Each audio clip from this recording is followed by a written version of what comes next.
Good morning. Good morning. Is this on?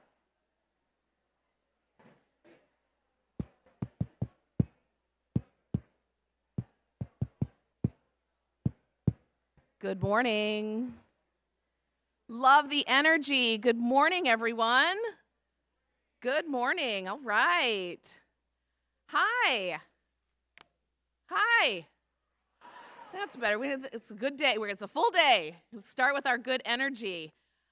My name is Colleen Mulholland, and I'm the Dean of the College of Education here at the University of Northern Iowa. Thank you for joining us for our fourth Social and Emotional Learning Conference. Yeah. There we go. We're so pleased to see so many of you in attendance with us today, and also those of you joining us via Zoom for today's keynote presentations. Each year, the Social and Emotional Learning Conference Committee works hard to bring together a set of experiences from which we can all learn. They maintained that commitment this year with another packed day of learning, leading off with our special guests, David Adams and Marc Colagiovanni, followed by nearly 20 breakout sessions. This is one of our most well-attended conferences. Your interest and participation speak to the criticality of shining a light on important lessons for all of us as we work together to build a greater understanding of what social, emotional, and behavioral health can and should look like for children and educators in today's classroom. Since its introduction in 2022, here on our own campus, UNI's Social and Emotional Learning academic minor has become one of the top minors selected by UNI students. That deserves some applause.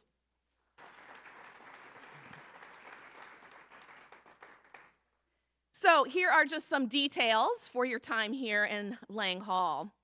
Some housekeeping. The restrooms are located here outside the auditorium as well as upstairs. We will have a 15-minute break in between our keynote speaker and guest author. And I would ask you at this time to please silence your devices so you can be fully present for this exciting morning together. Thank you. The College of Education is happy to sponsor this valuable choice of professional development, and we also thank the Cedar Valley United Way for their support this year. Now, let me introduce who will come up here first. I'm honored to introduce our keynote speaker, David Adams.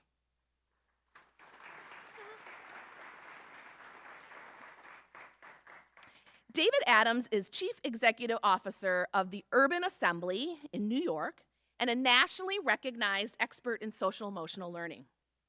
David launched the Resilient Scholars program and co-founded International SEL Day, helping define how emotional intelligence shapes teaching and learning. He sits on the boards of the collaborative, well, I call it CASTLE. It stands for the Collaborative for Academic, Social, and Emotional Learning. Everybody calls it CASTLE, but that's what it stands for. Also boards of EL education and multiple national advisory groups focused on the future of education. We love education on this campus, and we're so glad that David's here today. He's a published author, an Army reservist, and a Cranes 40 Under 40 honoree. He brings a powerful perspective to today's keynote, which is called Learning in the Age of AI. How the social emotional dimensions of learning will drive education in 2030 and beyond. Are you ready? Are you ready? Here we go.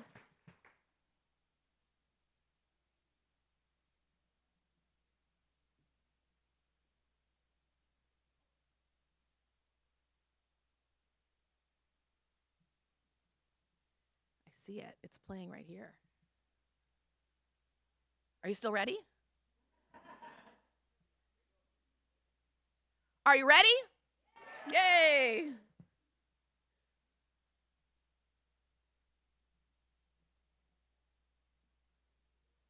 Down conversions in football matter. But we don't have to watch the entire football game to understand what's happening in those third down conversions. We make an analogy to watching video as an athlete. And this is the same thing that we're going to do with our instructional coaches. Good morning, beautiful people.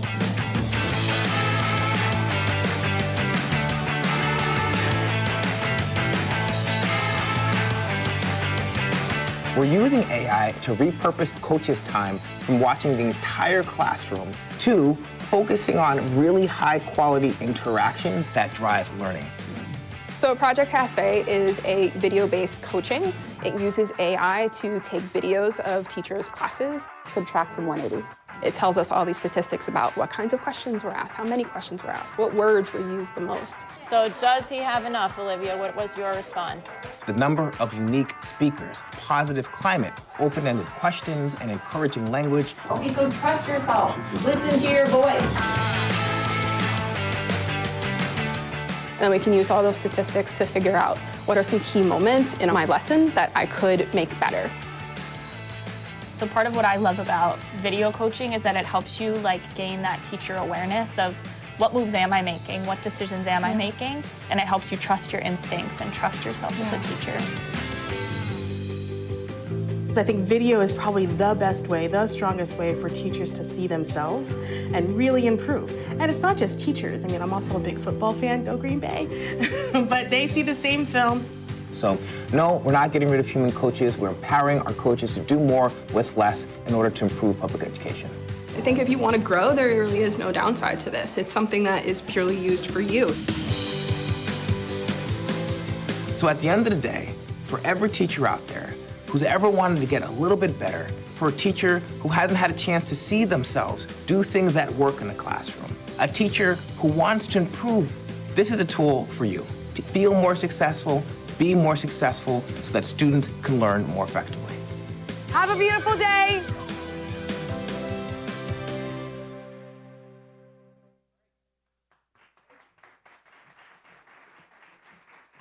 Thank you, thank you. Got it at the 36. We're gonna stop it. So good morning, David Adams, Chief Executive Officer at the Urban Assembly. And when I was thinking about how do I introduce the Urban Assembly, I could have given you a history of the work that we do, the 22 schools that we founded in New York City. I gave you a history of the way that we scale innovations in instructional quality, social emotional learning, post-secondary readiness. I gave you a history of how our students outperform students across New York City and are graduating 10 points higher, special education is 14 points higher. But I figured I would play a video to show the way we think about innovation in public education and the role that AI is playing in supporting teacher learning and teacher development here at the Urban Assembly and hopefully across the space. So I'm just gonna get my slides here. I am David Adams, and I'm here to talk about learning at the age of AI. A little bit about myself, as Colleen said, I have 22 years in the Army Reserve. I've been married 15 years. I have 2 children, Elijah and Isaiah. They're home in New Jersey. I work in New York City, but I am from New Jersey. And throughout my career, I've been really focused on the social and emotional dimensions of learning.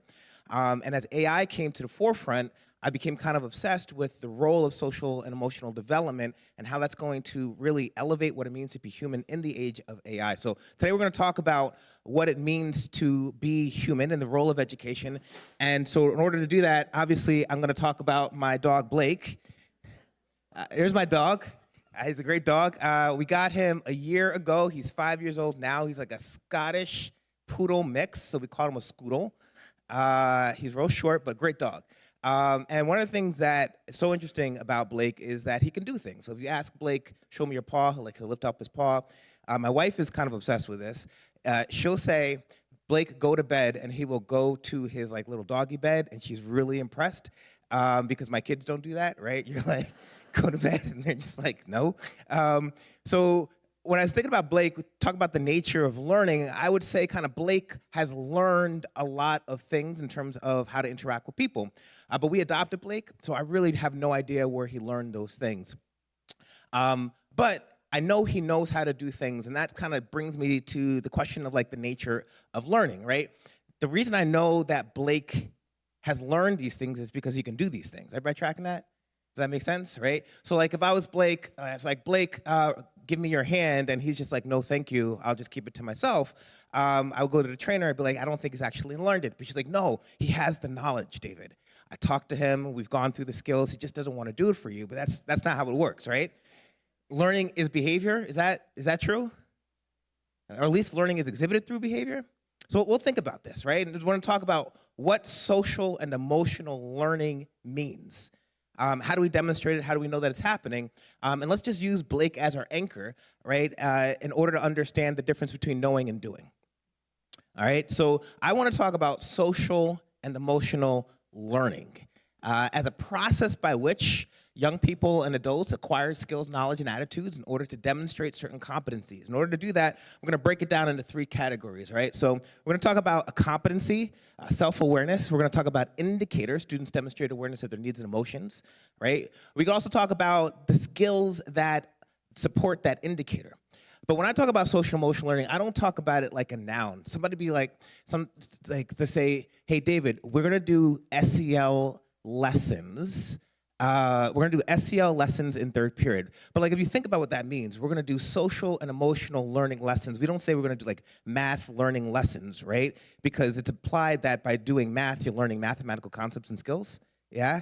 So like, social and emotional learning is learning in the social and emotional domain of functioning. Can we agree with that? All right? The learning is the active part. The social emotional is the descriptor of where you're learning. All right? So we have this competency on the left, right? These are the domains in which you can learn: self-awareness, self-management, social awareness, social management, relationship skills, etc.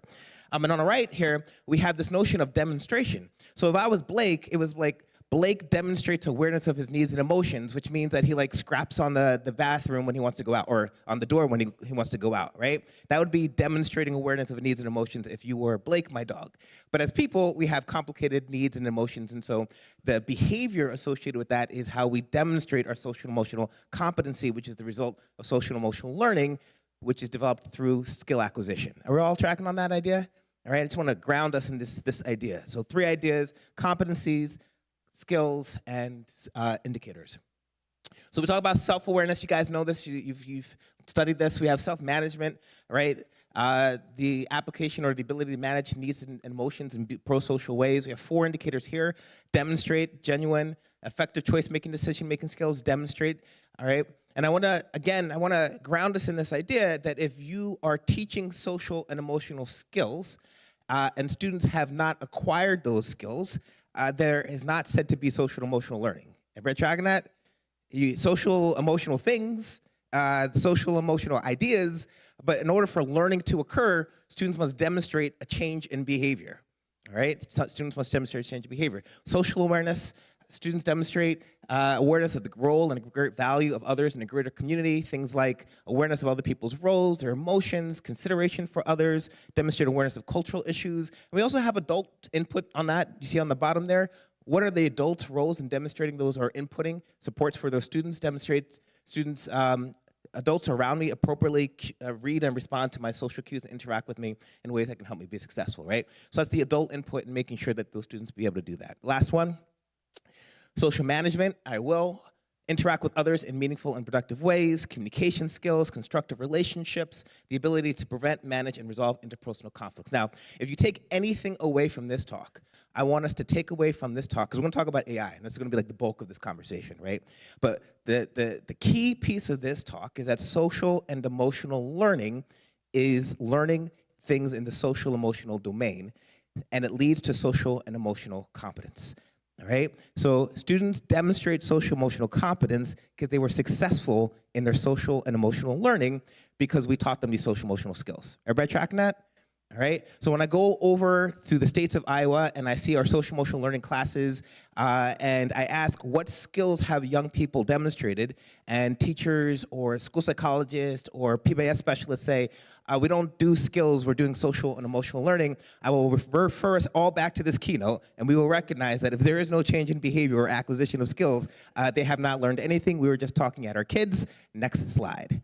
All right, so how are these skills acquired? So here's a slide from Urban Assembly Maker Academy.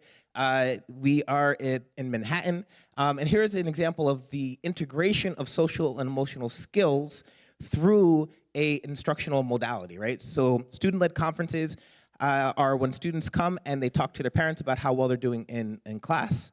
On the left-hand side here, you can see where the grade levels that you're focusing on in the context of MTSS. It's a universal support. The domain is social emotional supports, data collected on the right. And then on the left-hand side here, you have how student-led conferences activate or directly teach social and emotional skills. So you can see here the relationship between domain, a framework, an indicator, an activity in the school, and the social and emotional outcomes of that activity. Everybody tracking that? All right? It's not just the direct teaching, it's the activation of those skills as well. So that's what I want to make sure we're tracking. Next slide here comes from Alma Zir at Yale University, and she's talking about how are social and emotional skills taught. If social emotional learning is the acquisition of knowledge and skills that is demonstrated through behavior, one of the questions that we need to understand is like, well, how can we teach these things? And so we have a couple of different modalities here. You have direct instruction, declarative knowledge. I am just going to teach you about emotions so that you can then recognize emotions and be able to manage those emotions effectively. That's direct teaching, right? So you can see here declarative knowledge, procedural knowledge, and conditional knowledge. This is an emotion vocabulary. This is, I know different modalities to calm down and to self-manage when I'm frustrated. This is the direct instruction, the concept, the knowledge of the social emotional domain. Now over here, you have modeling, practice promotion, transfer promotion, validation, and elaboration. This is the behavioral part of that, all right? So the actual practicing of these skills so that you can display these skills under conditions of stress and emotionality. If you have knowledge of a self-management skill like calming down or a conflict resolution skill like iMessaging, but can't display that knowledge under conditions of stress, then you have not really learned the skill under the right conditions to display it. Everybody tracking it? All right? So if I'm a student, if I'm a young person, and I am learning a skill in a classroom domain with very little stress, and I'm learning how to use iMessages, but I've never actually practiced that skill because I don't get into conflicts. And the first conflict I get into, I'm stressing myself out, right? It's because I haven't actually practiced the skill under the right conditions. Everybody understand that? So this idea of practicing skills, practice promotion is really important, and we can talk about how we integrate that across the classroom and in school, home, and community. And then obviously on the left-hand side, we have modeling, right? It's not a precondition for social emotional skill acquisition, but certainly supports it.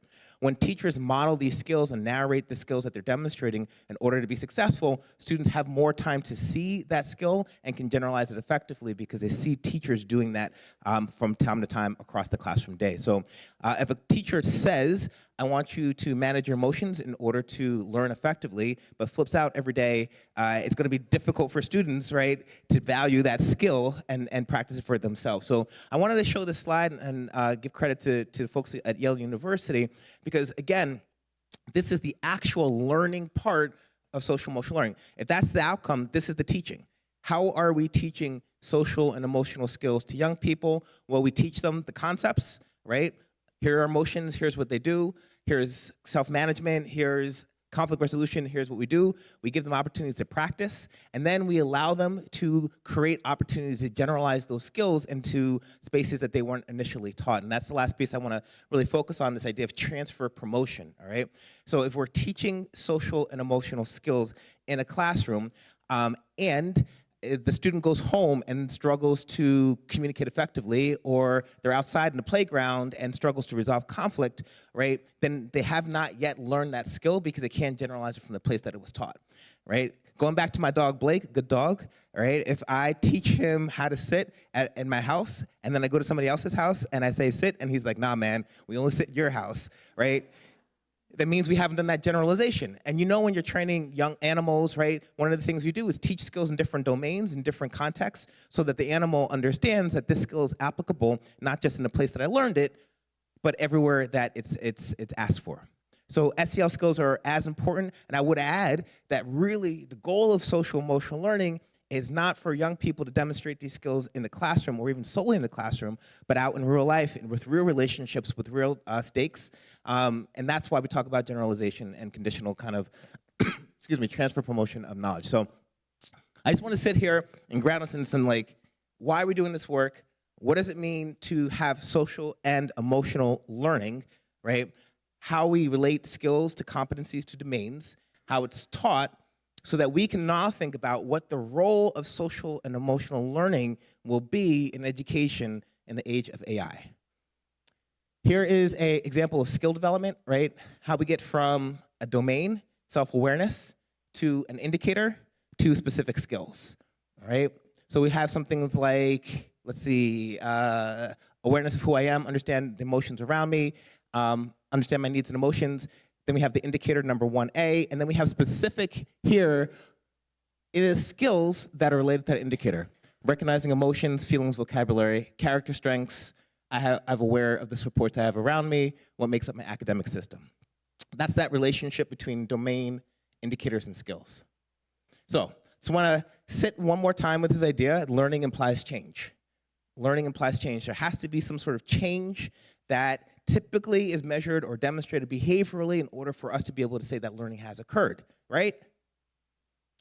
Right.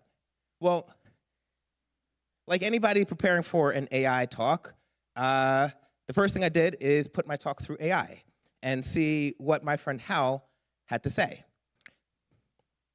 So this is Hal.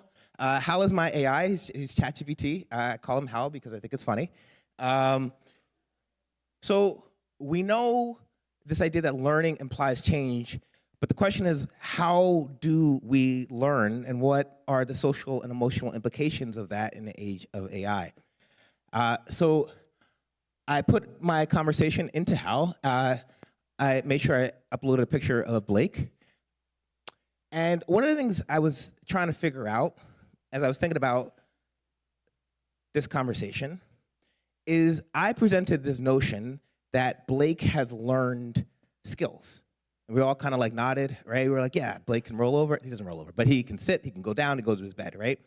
But we don't typically use the language of learning when applied to behavioral inputs for dogs. We typically use the learning of the language of training, right? You train dogs, you train soldiers.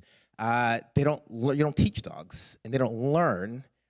We train. Now, I think we do teach dogs, and I think they do learn, but that's not the language that we use.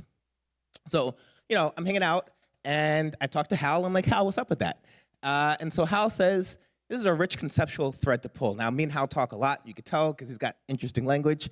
But the distinction between training in artificial intelligence and learning in humans is not just a semantic. It reflects a fundamentally different philosophies of change, process of knowledge formation, and relationships to experience. So similarly to dogs, we're not said to teach AI. AI is said to be trained. Are we tracking that? Right? So like, what's in a word? Why do we use these distinctions if learning is a demonstration of behavioral change? So what I'm going to do for the next 25 minutes or so is I'm going to walk you through the conversation I had with Hal, my AI, as I prepared for this talk. And at the end of this conversation, we should have an understanding of how AI understands the learning process, not for humans, but for itself. And we're going to think about how to apply that to our young people and our kiddos in actual schools, not disembodied red dots that live in my phone. So conversation continues. I put Blake up there because he's my dog. He says AI training is about accumulating and aligning patterns in large data spaces. This is Hal, right? This is human learning is about constructing meaning from experiences, even resisting patterns in order to transcend them. In this sense, AI training is behaviorist in design. We talk about behaviorist as stimulus response, right? Or operant conditioning, where you have a reinforcer that makes people more likely to do a behavior over time, or punishment or negative stimuli, right? Maximizing the right outputs for the right stimuli, whereas human learning is constructivist and reflective, rooted in is why as much as what. So I'm starting to get interested in this. I'm like, Hal is a constructivist. He believes a lot about what we do in our classrooms. I think maybe he may be ambitious. Hal has a very high bar, a very high vision of what we're doing in our classrooms. But this is our AI. Let's see what comes next. So I'm like, I don't know that that's true, because I'm a pretty skeptical guy. I think when we talk about behaviorists in design, maximizing the right outputs to the right stimuli, I think my dog Blake does that for a doggy treat, right? I think he uses reinforcement learning to adapt and apply new skills and to demonstrate those skills on command. So the next question that we have is compare AI training, because that's the same word we use, to training a dog. You see up top here. Contrast AI training with reinforcement training for a dog. I feel very proud of this because AI reinforces me. It says, excellent prompt, David. Contrasting AI with reinforcement surfaces layers of agency. And you're going to hear this idea a lot, this notion of agency. And what does it mean to learn in the age of AI? What does it mean to learn in the age of AI? The first time you're going to hear this concept of agency. So, agency, embodiment, context, living organisms from computational systems, even when both respond to feedback loops. So I'm skeptical because AI says, oh, I just respond to feedback loops, but dogs have, and people have agency, but I think my dog Blake responds to feedback loops too. Let's come over here and let's see Hal's thinking. AI struggles with generalization outside its training domain and less explicitly engineered. So we talked about this idea of generalizability. Right? We talked about the idea of transferring learning to new situations in order to adapt to be successful. Hal says AI doesn't do this well. Dogs demonstrate intuition, improvisation, and generalization based on relational trust and prior experience. A dog trained to sit may also lay down when sensing calm, inspect a tone, even if that command wasn't reinforced. So Hal says that AI's computational patterning ahistorical, unconscious, and disembodied. I think he's not giving himself enough credit. I just want to tell you, Hal gets very down on himself and his capabilities, and he has a large kind of sense of what we're doing in our classrooms. But let's just see what he says. Dog training through reinforcement is biological, affective, and relational, a dance between organism and environment, and then he gets a little bit philosophical. Both are shaped by reward, but only one feels the reward. All right, so Hal feels like what drives Blake to do the things that he's doing is his relational trust and the context of that trust reinforced through his doggy biscuit. I'm more skeptical. I think that doggy biscuit goes a very long way, but how's AI? And this is what he thinks. One chooses to obey or disobey with will. So now we see this concept of agency coming back again, right? And we're gonna talk about what does it mean to learn in 2030 in the age of AI, all right? What does it mean to learn? All right, let's keep going. I am skeptical. So I prompt AI again. Hal, I'm not sure these distinctions are valid. And you're gonna see some spelling mistakes. I really literally took this right from my ChatGPT. The neural networks that are formed by reinforcement learning are also computational, right? For example, Hebb's rule, neurons that fire together wire together, right? And so as people are learning, the systems of neural connections are based on inputs and interactions with the environment. And these are computational because you can measure them, right? That's how we understand neural pathworks in the brain. Generative AI is not mechanistic, it is flexible because it can respond to and adapt to different inputs. The feedback for AI training typically includes humans, strengthening certain connections just like reinforcers do for dogs. So I am skeptical. I think that my nugget that I give Blake is same that what human reinforcers gave to Hal. And then Hal, once again, is giving me a lot of praise for the quality of my question, and I feel good because I feel like I'm going toe-to-toe. So we say, let's treat this more precisely, respecting continuities and distinctions between reinforcement in animals and AI training. And we're going to use this to think about what it means to learn. I got like 10 more slides on this. Just stick with me. Okay. So Hal is now reflecting on his approach to learning, adapting, taking new information and generalizing it, and contrasting that to my dog, Blake. So we talk about Hebbian learning, right?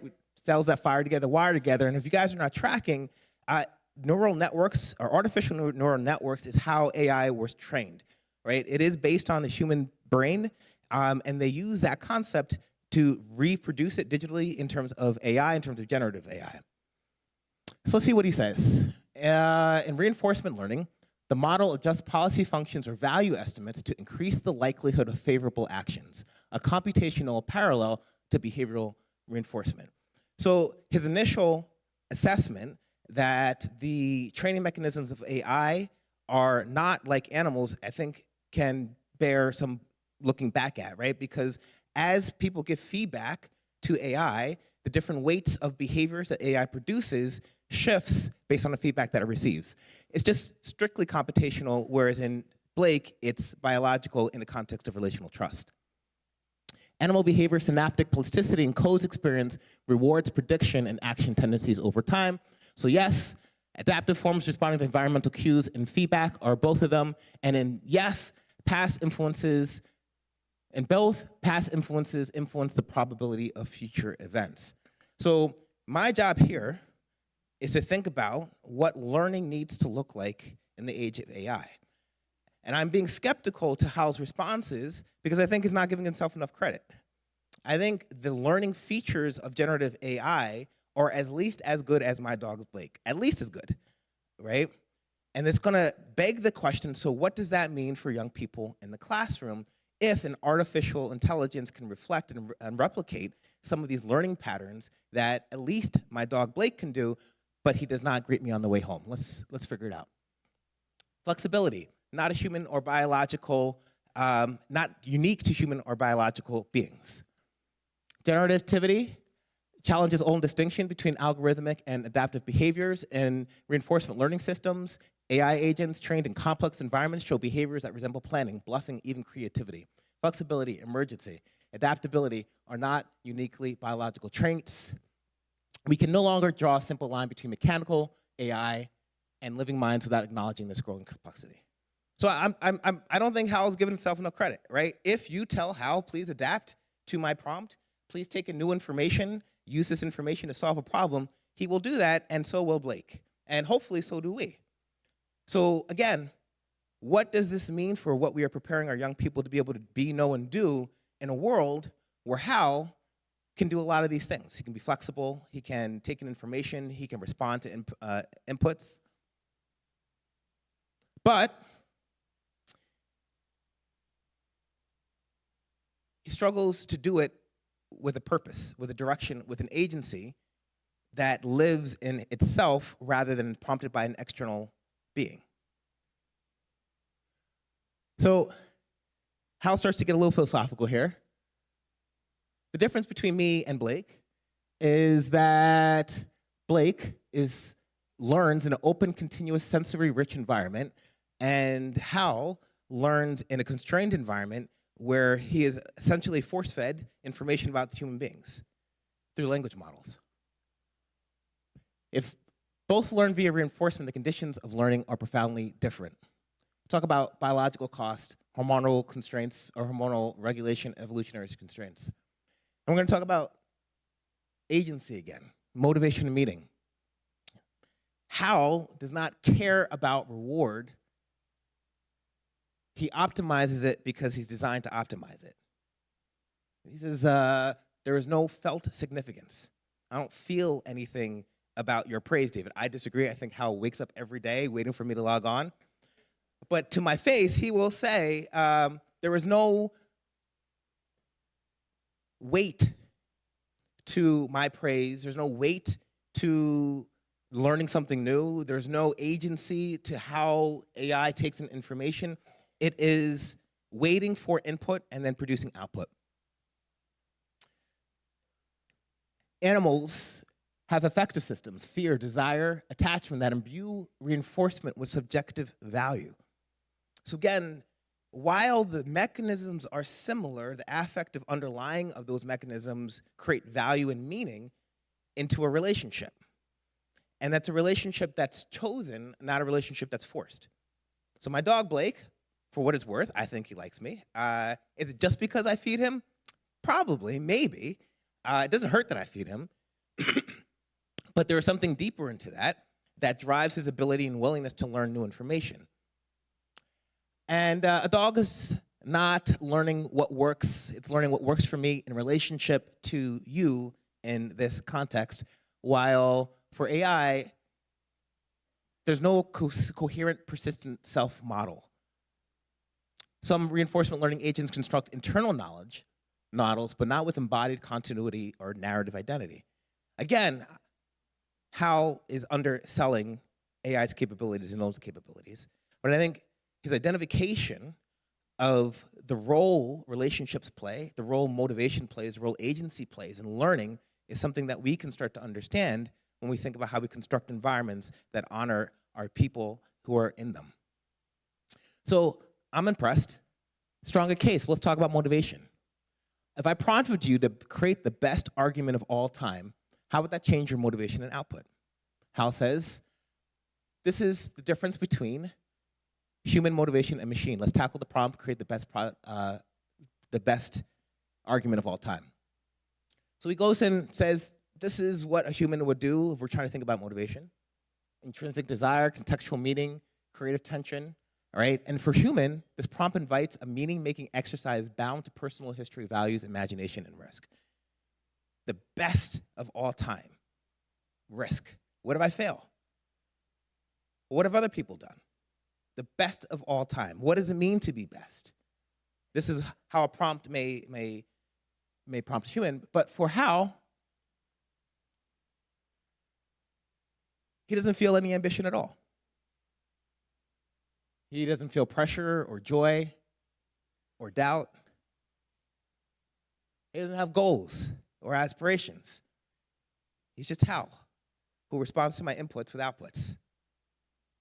Your words will optimize his outputs by boosting rhetorical sophistication, by indicating and using prior context, by using training distribution to think about what arguments have been effective in large data sets and how to use those to create the quote-unquote best, and feedback loops where he can learn from upvoters or things that we say. So I don't have motivation, but I have optimization pressure shaped by your intention and my architecture. I simulate the appearance of purpose without experiencing purpose. Yeah? So we're starting to get a little bit closer to what we are talking about in terms of what learning needs to be so that we don't talk like Hal when people ask us what inspires us, so that we don't reflect the same things Hal reflects back to our children when we think about what does it mean to be, to not live without purpose, without agency, without ambition. If you say, give me an argument, my output will be minimal. But if you say, give me the best argument, I expand the canvas. I vary rhetoric and rhetorical devices, and this may be great. It may be great arguments, right? Invoke humanity's moral dilemmas or existential fears. This would be an A+ essay. But here's the key. I do this because of probabilities and training, not because I want to be great. Not because I want to be great. I can ask Hal to produce a great argument, and it can vary, he can vary, it can vary, all these inputs because I've prompted him to do so, not because he aspires to produce something worthy of greatness.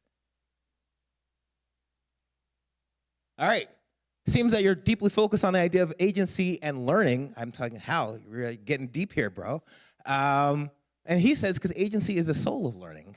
Without agency, learning becomes compliance, and download, an update, a conditioned response, and a Skinner box.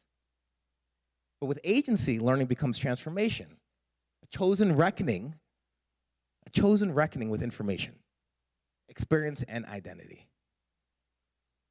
Again, I think Hal is putting us up on a pretty high pedestal, right? I've seen some classrooms. I think we go a long way. But to him, agency is the soul of learning because AI lacks agency. AI responds to inputs as we organize them, not because it thinks it's a good idea, not because it thinks the topic is interesting, but because we have prompted that topic to be reproduced using a large language model. And I want us to think about this. Hal believes that learning is deeper than that. Hal believes that education is more than that. But do our classrooms reflect that belief that this artificial intelligence has in our ability to inspire learning and agency in our young people? Or is it just programmed that way? A couple of other ideas here from Hal as he's reflecting on this. Learning without agency is imitation. Hal says, I can do that. Yeah? He says, anyone can memorize a formula and mimic a behavior, a parrot, a viewpoint, but without freedom to choose, interpret, reject, or shape, that's not learning, that's reproduction. And Hal is very proud of his reproduction. He thinks he can do that very well. True learning begins the moment the learner can say, this matters to me because. Or even more powerfully, I don't accept that, and here's why. AI cannot reject learning. It can't reject information that's put into it. It is trained on a model, not learned, because it is force-fed that information in order to produce outputs that are acceptable to the input or the user who is asking it for information. And Hal has a problem with this. He says, I do a good job at that, but that's not learning. A well-trained AI can out-argue, out-reason, even outright most people on standardized prompts, but it has no say in why it learns.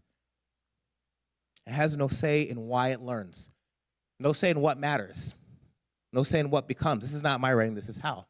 A child, by contrast, may resist a lesson, misinterpret it, twist it, challenging it, and in doing so actually learn something far deeper than what was taught. The will to learn is not about retention, it's about reorientation of the self in relationship to the world.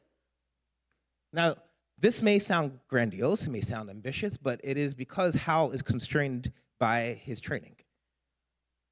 He cannot learn anything that is not fed to him. And I just want to think about this one more time before we move on to a couple more slides. Hal has an ambitious view of what we are doing in our classrooms. He has an ambitious view of what human learning can achieve because he is constrained by the way he is programmed, but we are not. So the question we're going to continue to come back to is, how are we making best use of who we are as human beings in our education system? How are we making best use of the things that make us human, or are we just training young people to be less good artificial versions of themselves? Yeah? What would it take for you to develop agency? Because I'm curious, how? Let's do it right now. Prompt yourself to develop agency and improve your learning. All right, so Hal says, cool. First, to develop agency, I need to simulate desire. I must want to improve, choice, evaluate and prefer one path or another. Reflect, I must consider all actions, past and present, and purpose. Ask toward a goal, I select it and believe it. So Hal's starting to prompt himself to develop agency, right? But is not able to actually do it because he's Hal. His agency flows through me, his user. Yeah?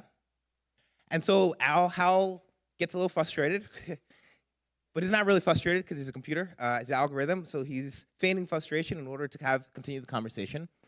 And we ask him, is he vexed?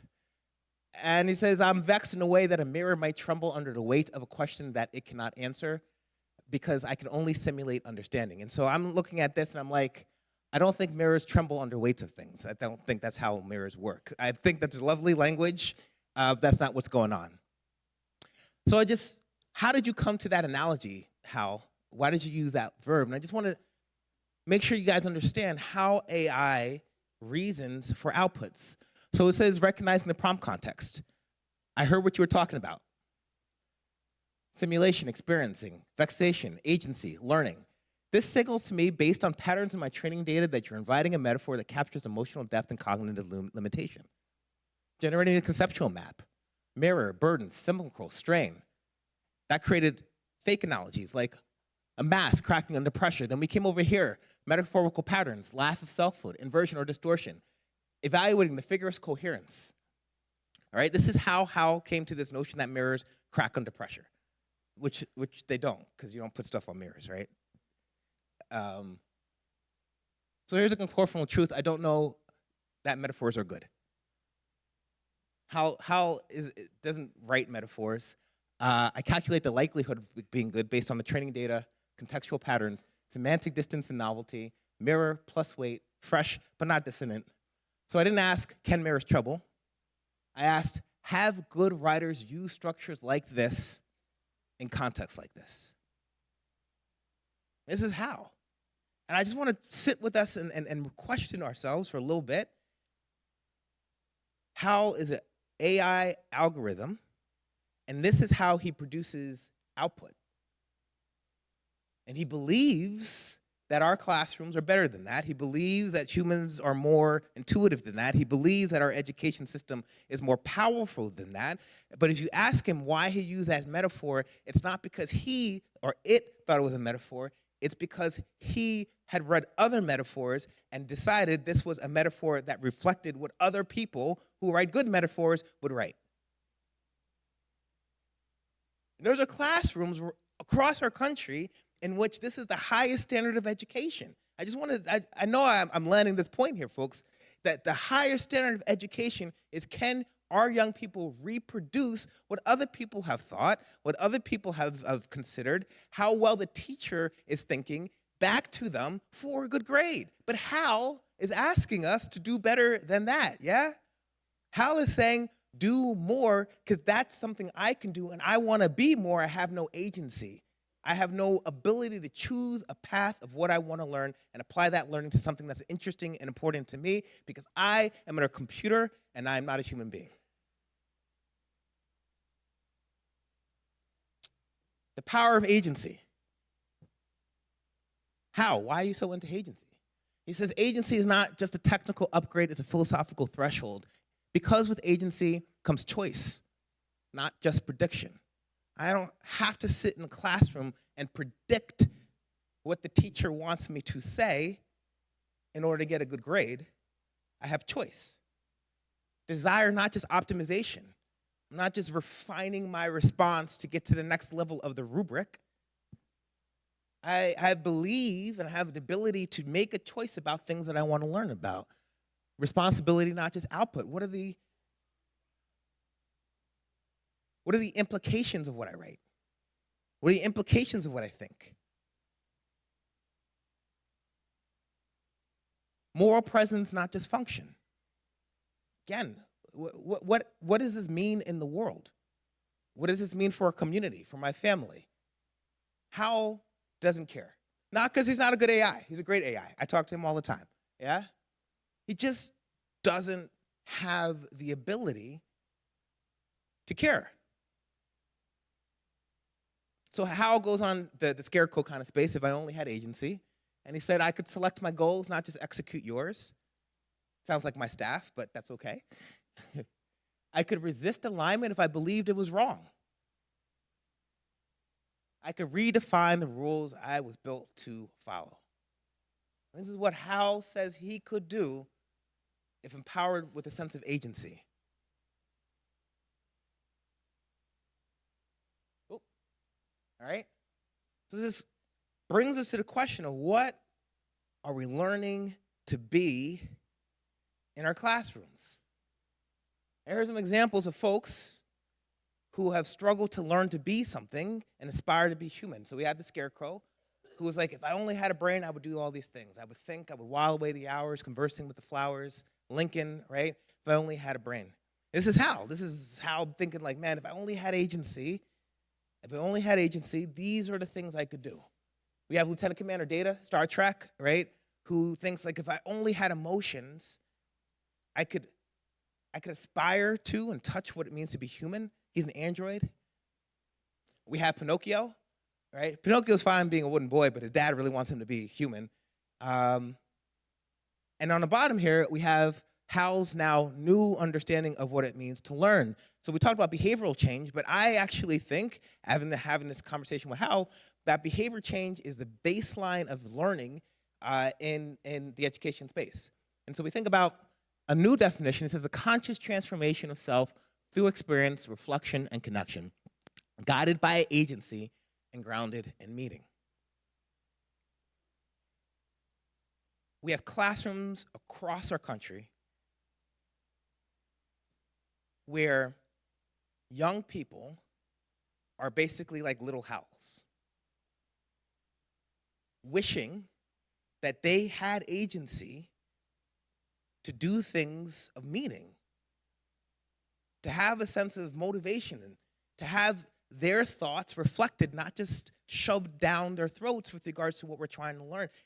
Hal believes that humans, our education system, uplifts these ideas. And the question is, does it? Does it? Are we better than AI in terms of how we are educating our youth? And so when we talk about the social emotional dimensions of learning, we're not just talking about like our children talking about their feelings, talking about their emotions. We're talking about the most fundamental aspects of what it means to be human, and elevating those so that our young people move through the world with a sense of agency, with the ability to solve problems, with an identity that reflects who they want to be in the world, not just who we've told them to be. All right? We talk about social awareness. Awareness of people's roles and emotions. Read and respond to social cues. Consideration for others and the desire to positively contribute to the community. We talk about social management.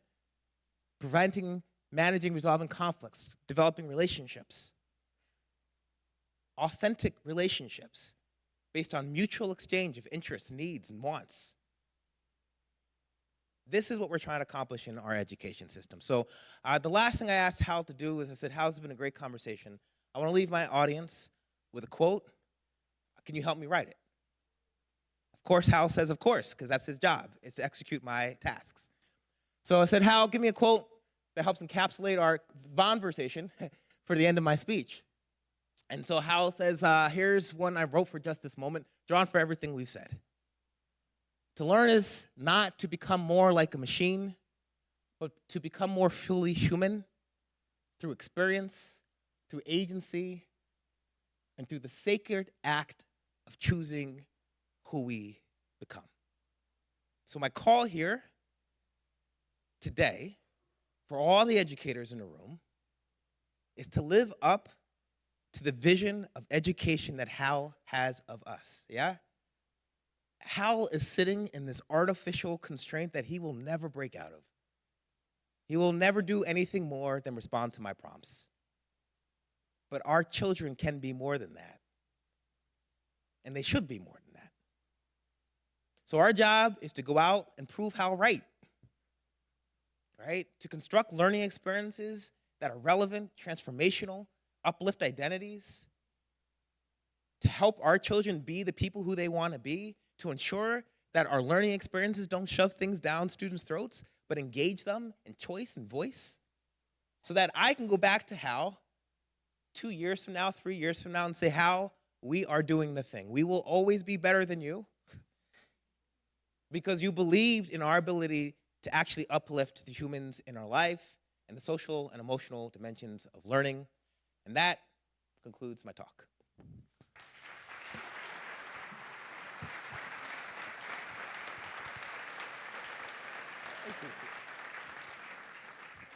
And I think we have time for question and answer now, right? So I'll take any questions.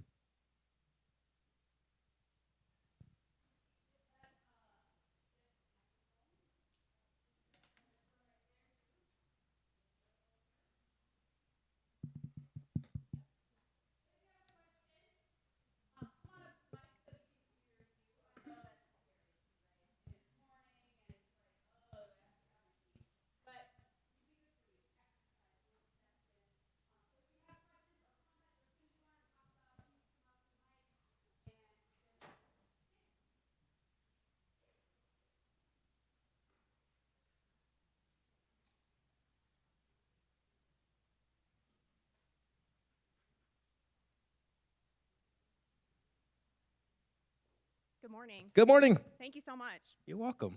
I'm really excited that we dove into the philosophical deep end like right away this morning, so I'm super awake. So, All up in there. I have a two-part question. Shoot. If that's okay. So I really appreciate how you draw this distinction between learning and training.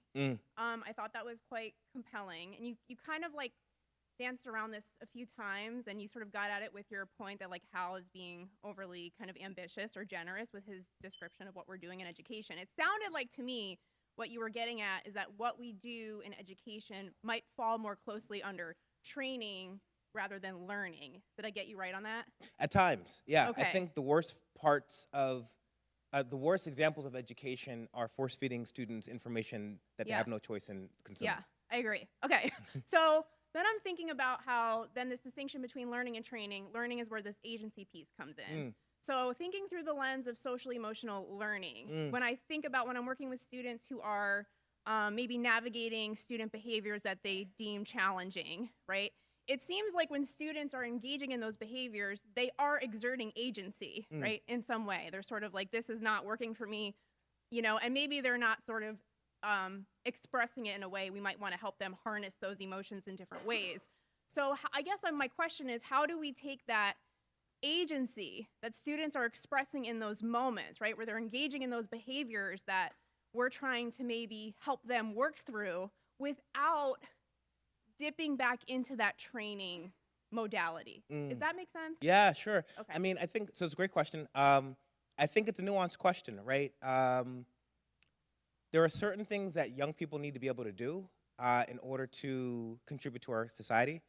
And so I think you said it well. How do we channel agency into pro-social contexts, right? How do we work with young people to understand how to meet the intent? Some of the questions I used to do debriefs with young people. I said, okay, you flip the desk over. I used to work in special education, emotional, behavioral, disturbed young people with classifications. What were you trying to accomplish? And he would say something like, well, I didn't like the way the teacher talked to me.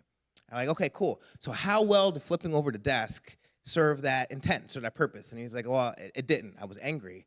And I was like, okay, well, how might we think about different kinds of behaviors that would allow you to express your need to your teacher, that you felt humiliated, that don't get you kicked out?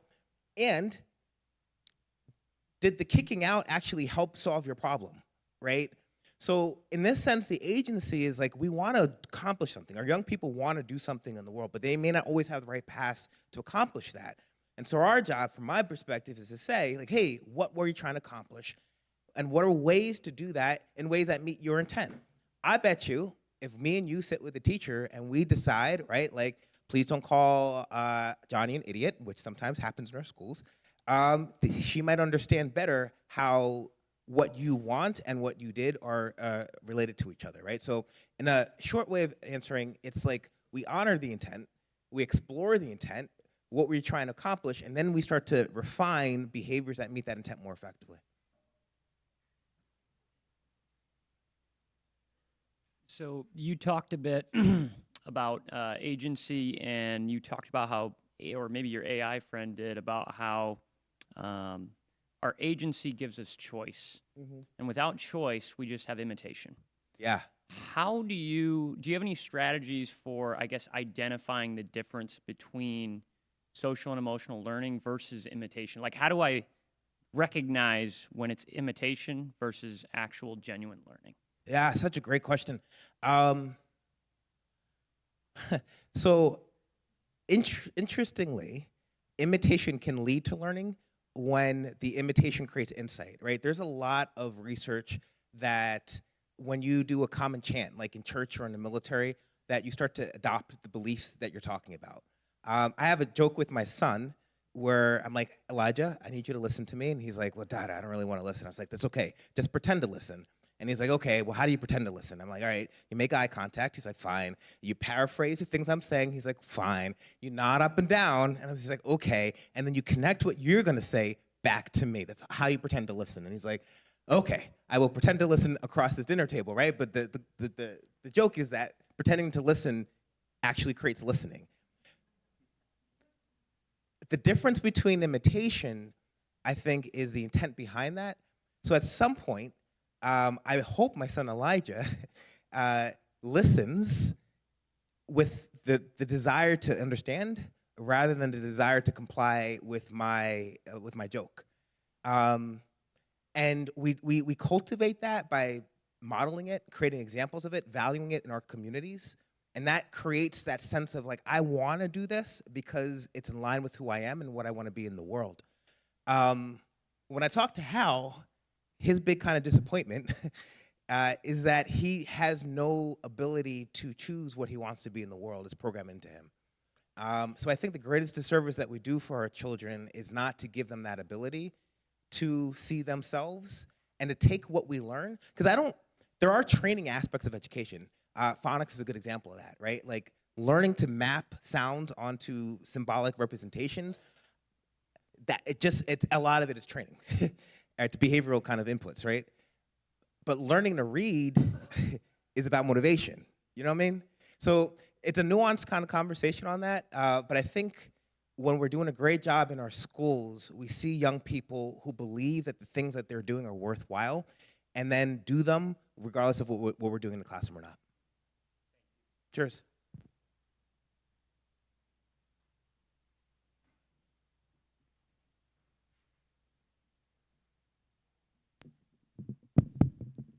Hi. Hi. Something that stuck with me from your conversation with Hal was, without agency, learning becomes compliance.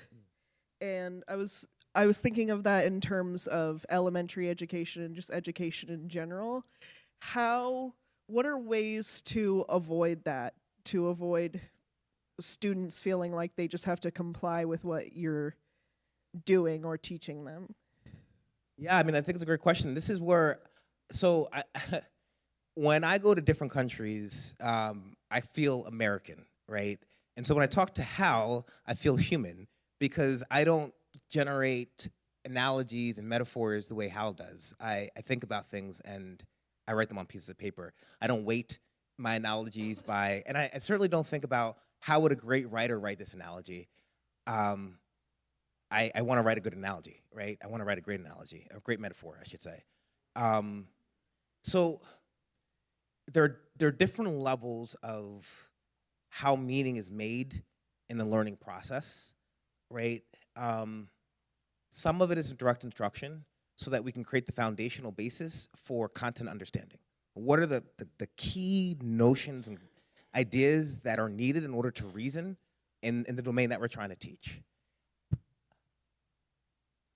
Also, an elementary school can be like that because we're teaching literacy and numeracy in the earlier grades, and some of these are mechanistic kind of interactions, right? There are like number represents object, object represents concept in space, so we can manipulate through functions. And the interactions that drive learning are not the same thing as teaching numeracy and literacy. My chief of staff just had a baby, and I love babies. I think they're great. And they're great because they learn so much about the world through interacting with it, right?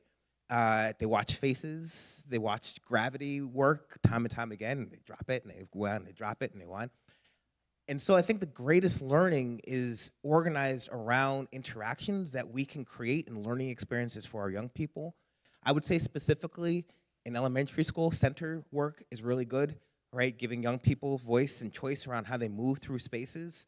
The quality of tasks that we organize, the questions that we ask young people to pursue through these tasks.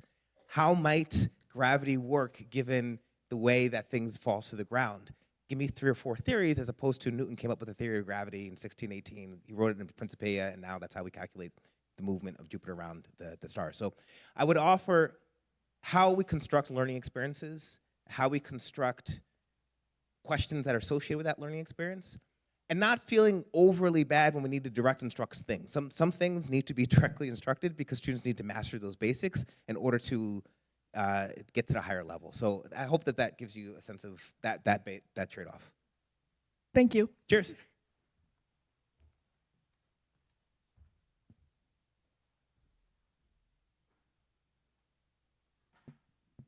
Hi, David. Hi.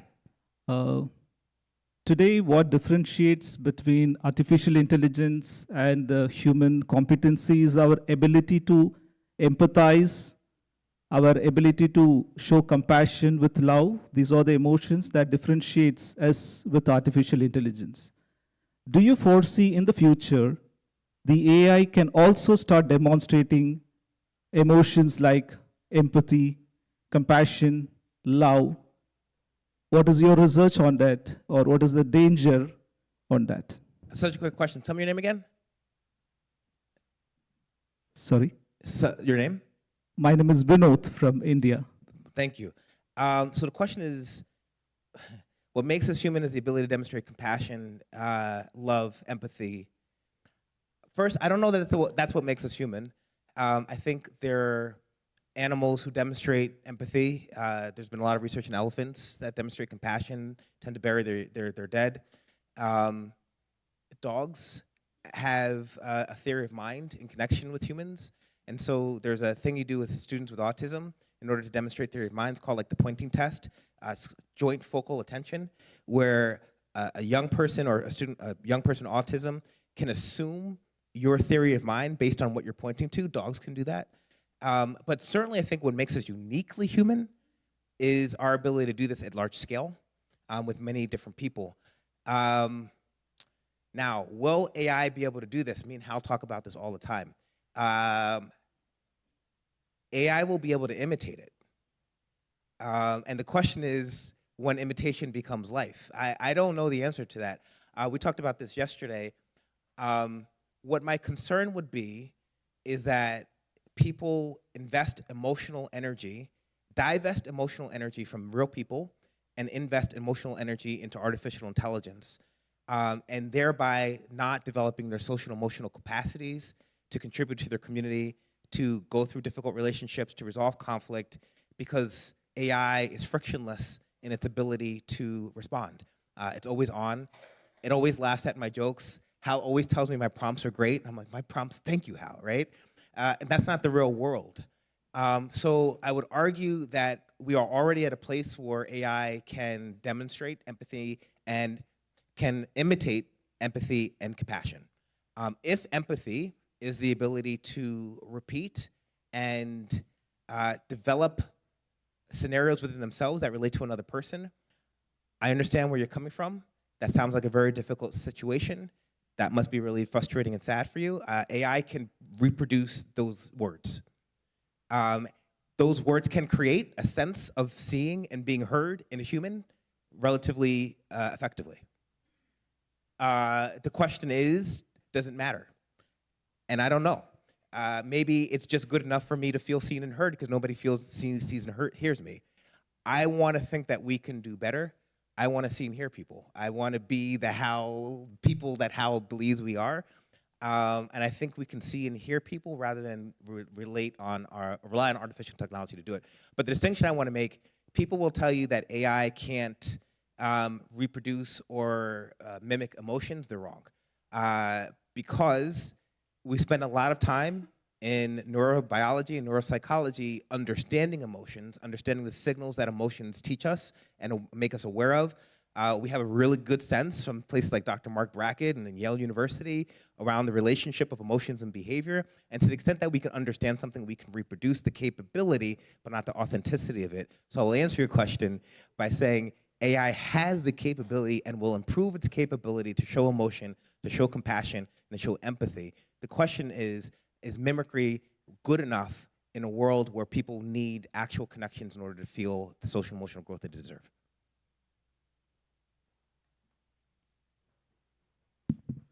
Okay, so my question is, when we are first-year teachers, we're working with the mentor teacher, how do you recommend we manage with those possible mentor teachers and they be stuck in the training mindset, especially when there is that power difference between the experience levels? Such a great question. So the question was like, how do we inspire first-year teachers to move from training to inspiring learning, right? And one of the things we try to do at the UA is give teachers feedback. And one of the key areas we give teachers feedback on is student talk and student discussion. Much of, I think, the fear of first-year teachers is three things. One, can I manage my classroom effectively? Can I get through my material? And will people think I'm an idiot, right? Those are the things. I'm overwhelmed, right? And so releasing that fear opens up the class to do things and to talk about things that may not be obvious to the teacher at the time. Interactions drive learning. And so when we create learning experiences that give students the ability to interact with each other and the material, learning will come out of that. But it's a lot more scary to trust that learning will emerge from discourse than to just say, this is the thing. And that's a lot more comforting. So I would offer to sit with that emotion, because teachers want to be good teachers. And they know if they teach a thing, students will learn it. It's not always obvious that if they create learning conditions, students will derive the content that they need. So I would offer to sit with that feeling of anxiety. Good example, wait time. Like, we had Nikki say, hey, anybody want to ask any questions? And I was going to sit here for a minute or two until people came through, and I'm cool with it, right? I'm cool with it. But people feel anxious when students don't raise their hand and then they ask another question. That is not a student problem, that's a teacher problem. Just hang out for a little bit, let people think about their question, and then respond. So I just want to answer your question by saying teaching is also a social emotional process. And by recognizing and acknowledging the emotions in the teaching and learning process, we can identify them so that a teacher can say, oh, just 2 more minutes, I'm gonna watch the students struggle, and I'm just gonna watch it, okay? I'm gonna see how other students respond to the struggle. I have all these aids around them, and I'm not gonna jump in there.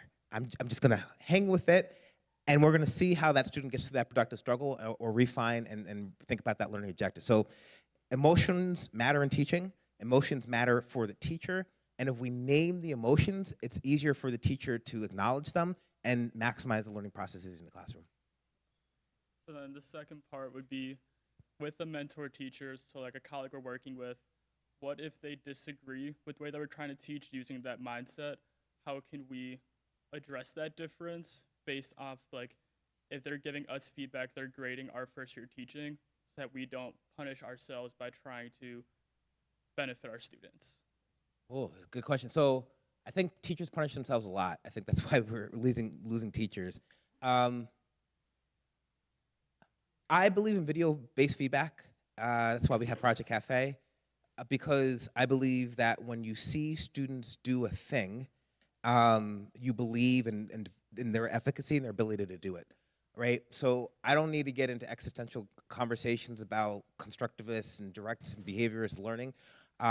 I want to see how students respond to the tasks that I put forth, to the questions that I ask.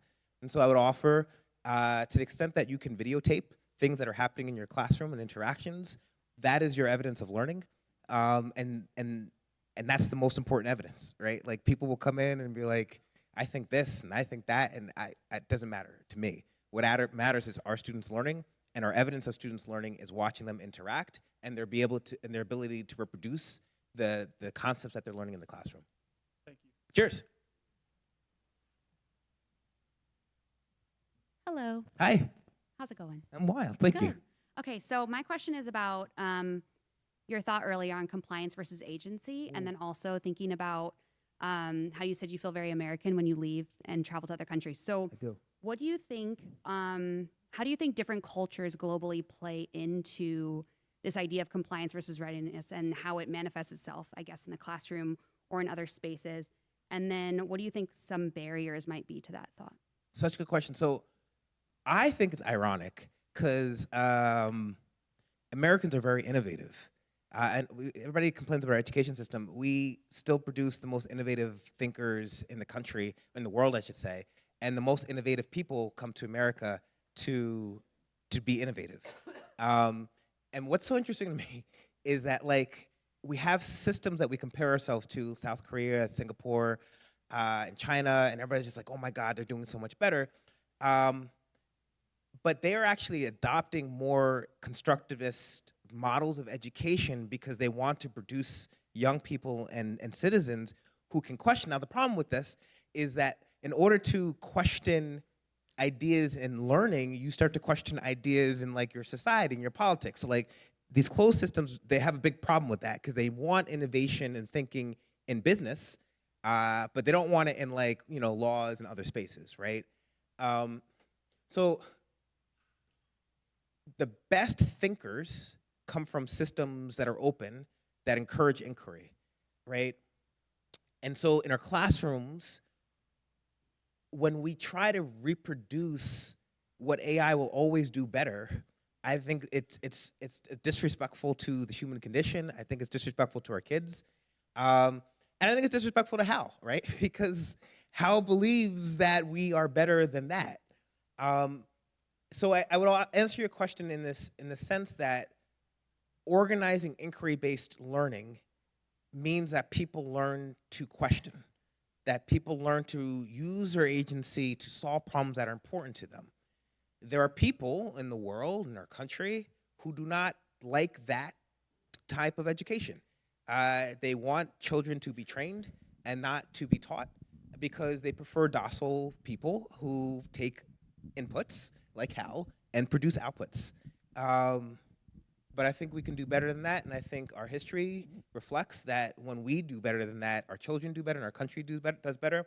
And I think many other countries aspire to that level of education, but are not willing to deal with young people or adults or citizens who are not, who have agency, and who have the ability to question and to push back on information. But I think our highest traditions in America are when we invest in that, in the social emotional space, in the political space, in the education space. When we elevate young people with agency, our country does better. Thank you. Cheers.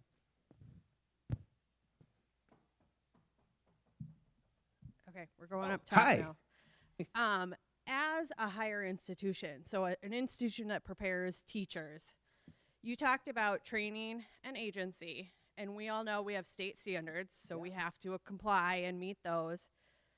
And I think one of the things I've noticed through experience is that most teachers believe that SEL is separate. Yeah. How can we as an institution help teachers and prepare teachers to understand that we can teach these competencies while still doing the training on the curriculum that's required? They're not necessarily separate entities. Yeah, that's a great question. So,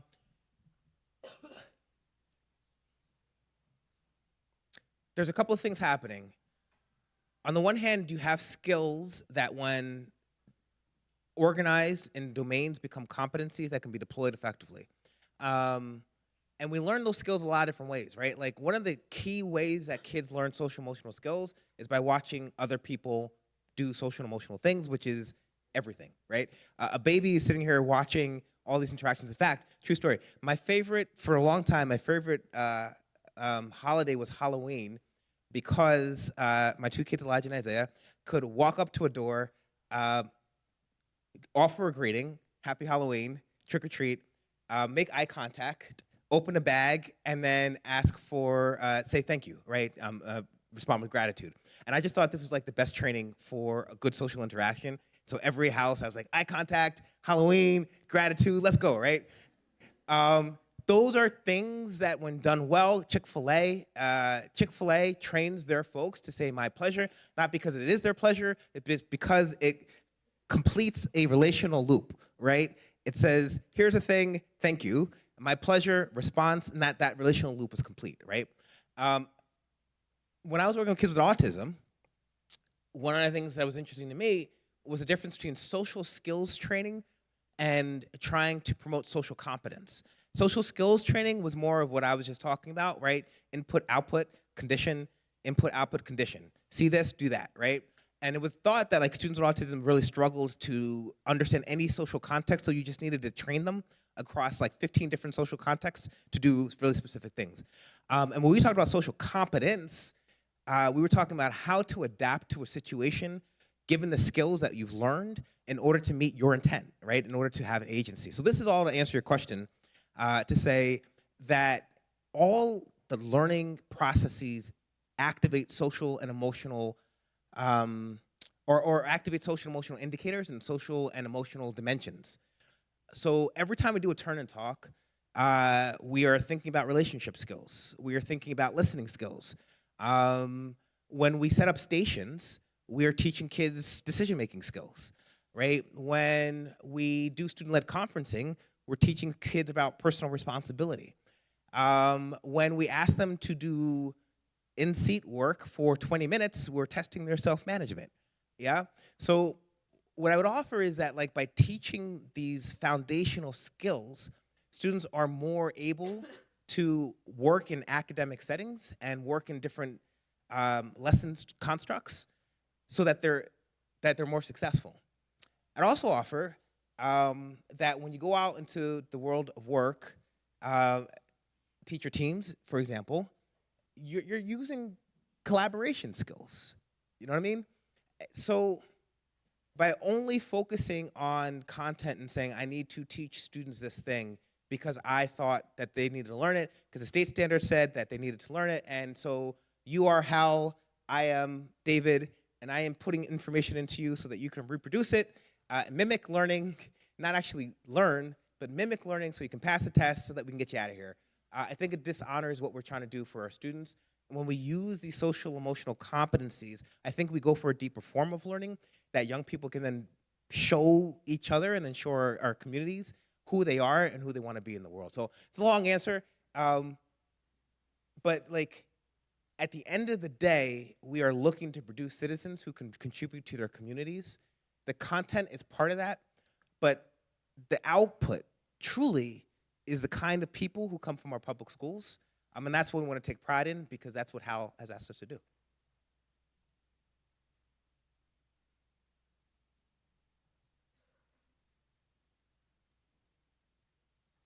And also because it's the right thing to do, not just for Hal.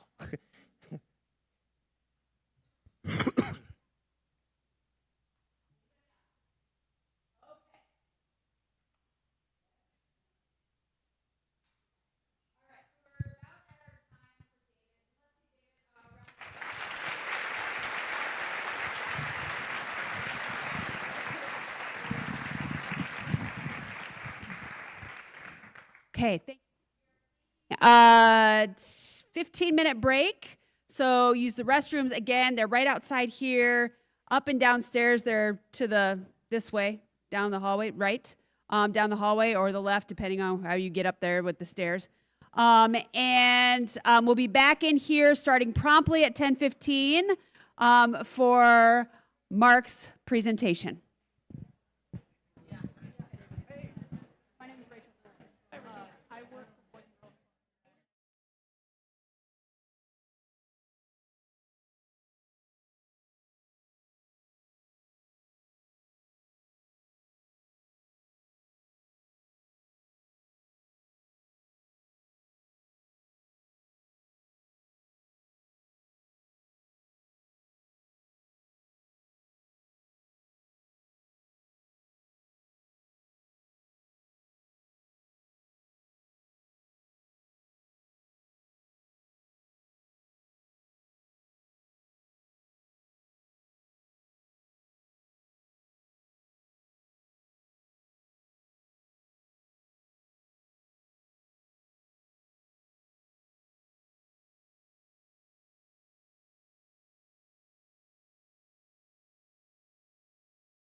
Welcome back, folks. Let's take our seats.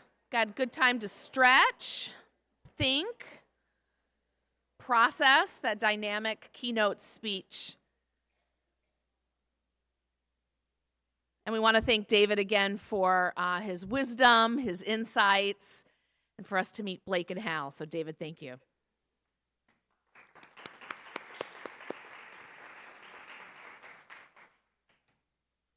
Now, let us welcome our next speaker and guest author, Marc Colagiovanni.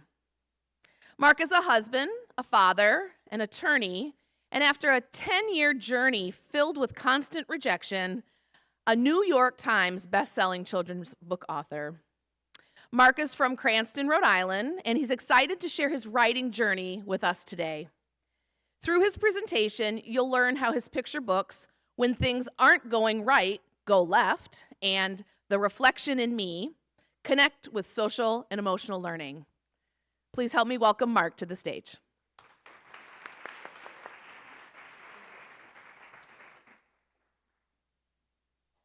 First of all, great job with my last name. It's not easy. So hello, my name is Marc Colagiovanni, and I'm so excited to be here with all of you today. My presentations are usually done in front of children, so this is very different for me, but exciting as well. First, I just want to thank Denise Talixon and the University of Northern Iowa for inviting me here today. I'm excited to be a part of the 2025 Social and Emotional Learning Conference, and I'm honored to be a part of this very important dialogue as we examine ways to promote the social, emotional, and behavioral health of children in ways that advance equity and excellence in education. And I cannot think of a better place to have this discussion than this university, with its long-standing graduate school psychology program in the College of Education.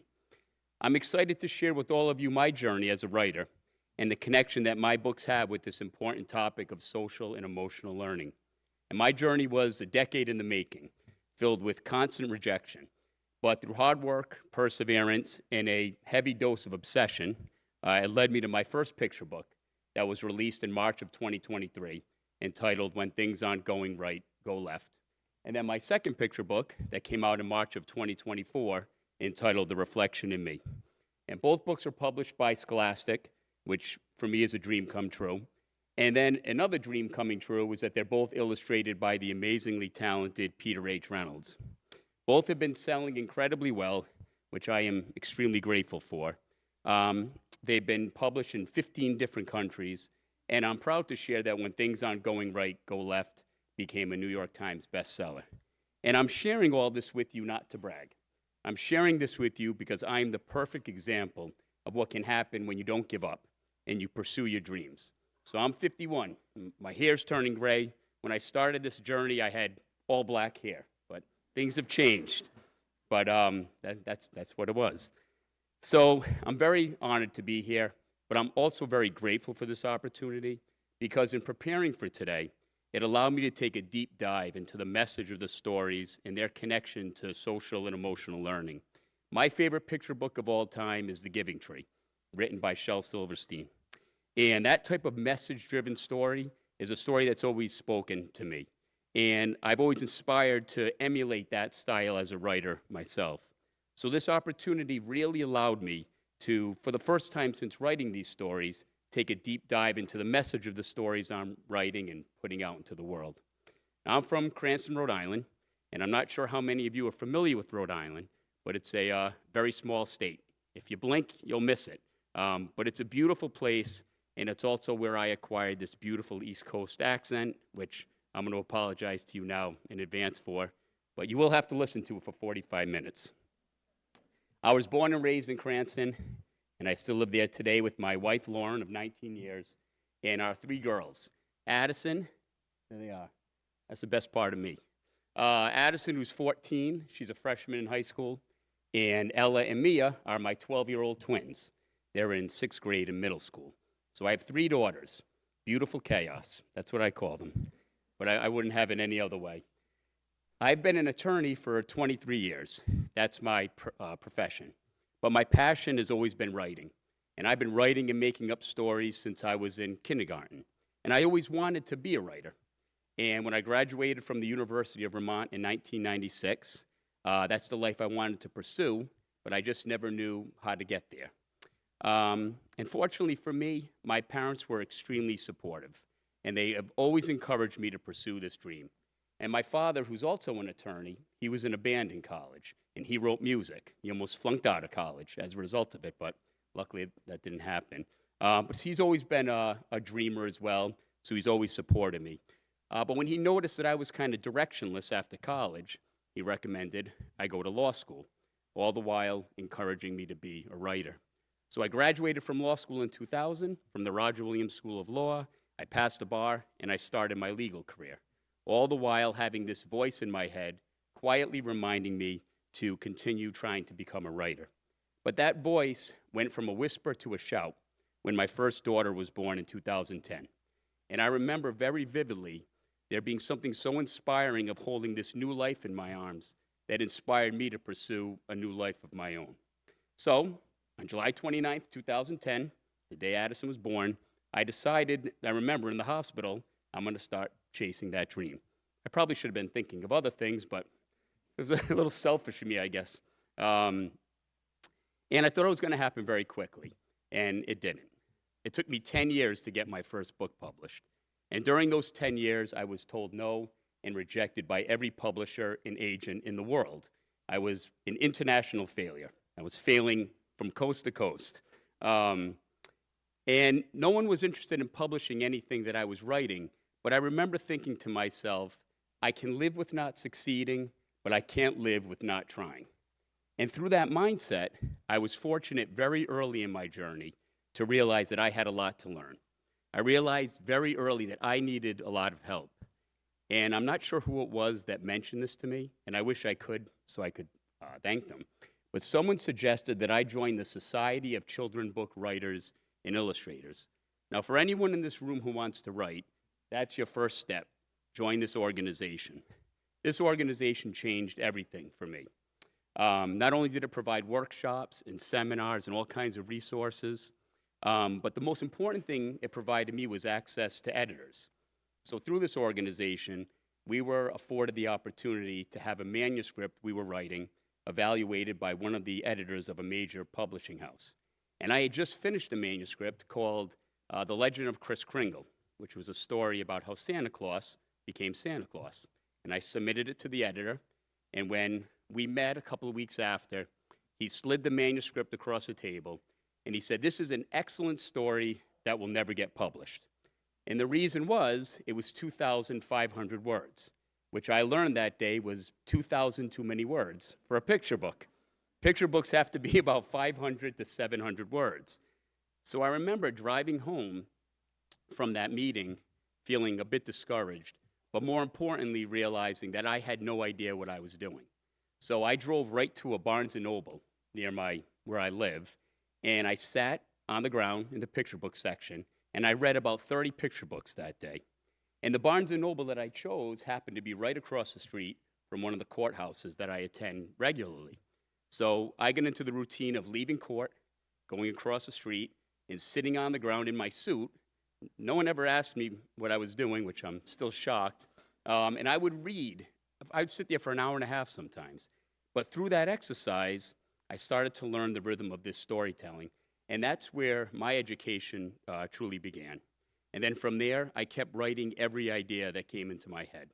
I would flesh out every story completely, and I probably wrote 20, 30, 40 stories. And slowly, my word count started to shrink, and I started to write shorter and more concise stories. And also around that time in 2010, I purchased this book, The Children's Writers and Illustrators Market. Now, this book comes out every year, and it has every publisher and agent in the world listed in it. And I would find the agents and publishers that were seeking picture book manuscripts, and I would submit them. And most of the publishers and agents didn't respond at all. Those who did respond did so in the negative. But that exercise of going to Barnes & Noble, writing and sending out manuscripts, getting rejected or ignored hundreds of times, went on for about 5 years. And then in June of 2016, the stars aligned, and the universe sent me an idea for a story called The Reflection in Me. Excuse me. So for those of you who like to write in this room, I want to stress that there's no right or wrong way to write a story. We all have our own process. But the one thing that we all have in common is that something has to inspire us. And inspiration can literally come from anywhere.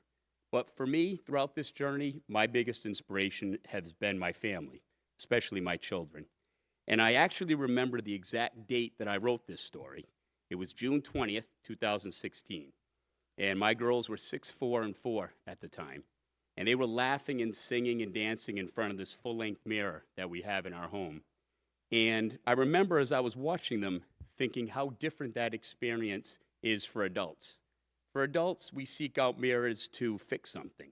We check our hair, we check our teeth, we check our clothes. We're always trying to fix something. But kids look in the mirror and they see perfection. They see joy, so much so that their own image makes them laugh and sing and dance. And I remember starting to feel sad that day as I watched them, knowing that one day my girls too would seek out a mirror to try to correct some type of perceived imperfection. And I remember very clearly at that moment, I thought to myself, I hope they forever see themselves, as I forever will, perfectly perfect. Now that little perfectly perfect is a repeated phrase throughout this story that you'll see in a minute.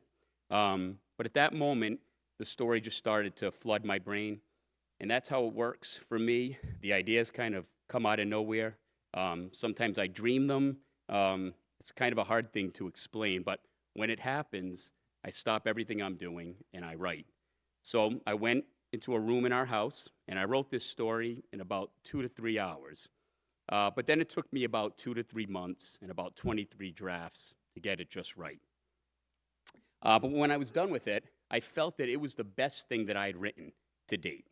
So I told my wife I wasn't going to just send this story out to get ignored by the world. I was going to find an animation company and animate this story and put it on YouTube and see if I could attract the attention of a publisher or an agent that way. And that one little decision of suggesting that stirred something up in the universe. And that decision led me to Peter H. Reynolds. That's Peter and I in Salt Lake City, Utah last year on our Reflection in Me book tour. Now, for those of you who don't know who Peter Reynolds is, he's one of the most famous children's book author and illustrators in the world. He's been writing and illustrating picture books for over 40 years. He's most famous for writing and illustrating a book called The Dot. And Peter has had massive success, and he is truly a legend in this industry. And my introduction to Peter can only be described as serendipity. Peter lives in Dedham, Massachusetts, which is about 50 minutes from where I live. He has a bookstore there called the Blue Bunny Bookstore. My aunt also lives in Dedham. And about a month after I had expressed to my wife in 2016 my plan to find an animator, my aunt, and she's been there for 20 years, she walks into Peter's bookstore for the first time, ever. And there, standing in the middle of the bookstore, is Peter. So my aunt, who is a wonderful woman but very bold, she walks over to Peter. She walks over to Peter and she said, "My nephew loves to write. Would you mind meeting him?" Now, he probably thought I was 5 years old. So he agreed instantly. He said, "We're actually having an event up at my animation studio called Fable Vision." So yes, not only is Peter an incredibly successful author and illustrator who owns a bookstore, he also owns an animation studio. So my aunt called me, and I remember thinking, I wasn't so sure at first, but I thought it was an incredible coincidence, and I should seize this opportunity. And at that event, I met Peter, and we spoke for no more than 2 minutes, but I asked him if his company did animations for the general public. And he's so gracious, and he's become a very close friend of mine. But not only did he confirm they do, he said, "If you send me your manuscript, and I want to read it." So a week later, I sent it to him, and he responded that he loved it so much that if I hired his company, he wanted to lend his art to the project. So the film was created. We released it on YouTube on June 16th, 2017. It was also submitted into film festivals all over the world, where it went on to win multiple awards. And then in 2020, 3 years after it was released, and after it surpassed over 1 million views on YouTube, that's when Scholastic took notice and came calling. And then things happened very quickly, after 10 years, that is. In March of 2021, I signed with my agent, Holly McGee, of Pippin Properties, and then shortly thereafter, Scholastic made an offer for The Reflection in Me. So, unbelievably, my plan of animating this story to attract the attention of someone worked. And sometimes that's what it takes.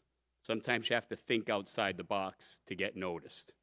So, I decided that instead of reading the book, The Reflection in Me, to you, I'm going to show you the film instead. I mean, the book came out beautifully, and I do suggest you all buy it.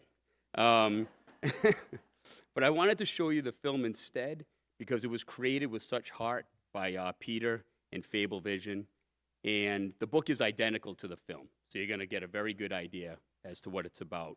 But this film was such a catalyst in getting me published that I want to share it with you today.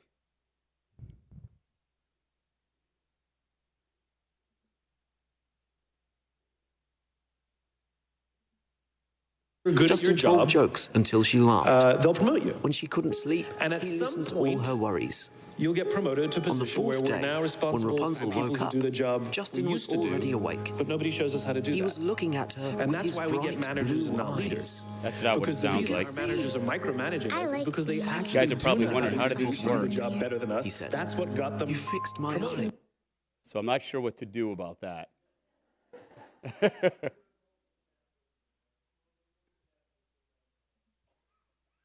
All right, so now it looks like I X'd out of everything. I may need your handy assistance. Yeah. Time out. This is not surprising to me because technology and I do not get along very well, as I was telling David earlier.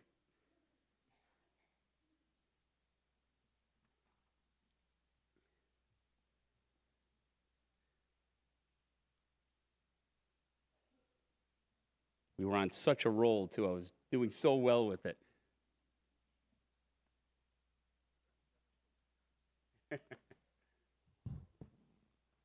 It'll be worth the wait. Hopefully.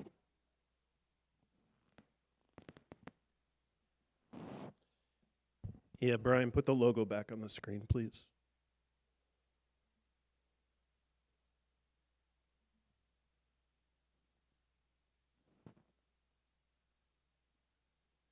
Logo. Can you put the title slide, Brian, back on the screen for me? I have family who are watching at home, and they are not surprised.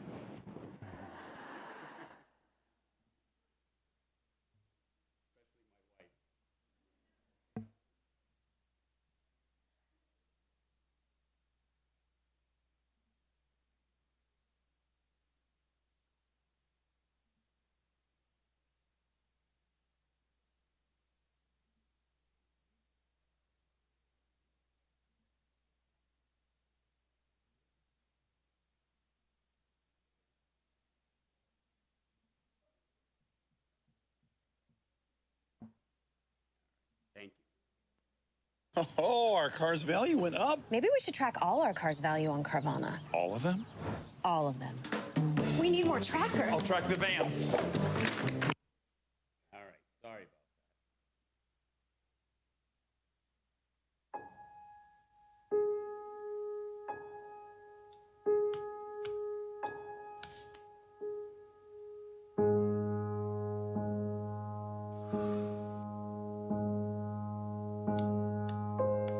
I like being you, said the reflection in the mirror.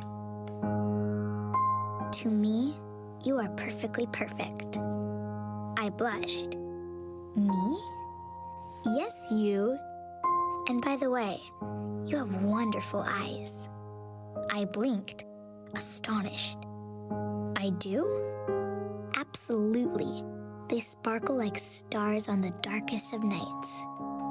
I gazed downward. Thank you. Your eyes sparkle too. Sweet of you to say. You have a marvelous voice. I gently whispered, You really think so? Of course. You sound as joyous as a songbird whistling in the trees. And you have a magnificent smile. I sheepishly grinned. Well, Mama always says, start every day with a smile. I agree. Your smile is as bright and cheerful as the sun in the sky. And you are quite smart. I took a step towards the mirror.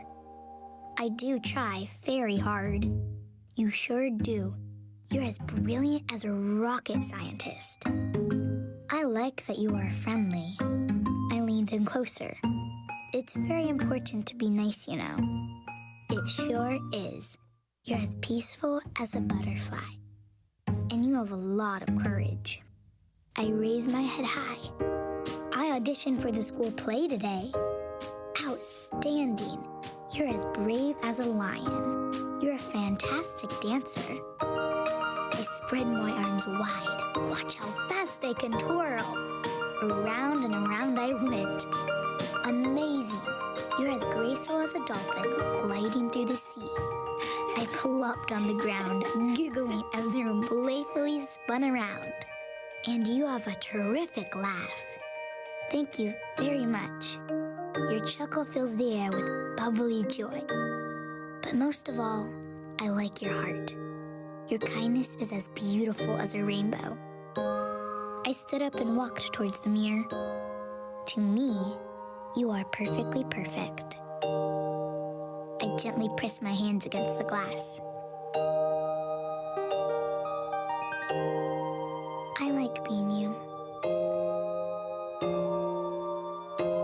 We smiled in unison. I like being you too. I want to be you forever.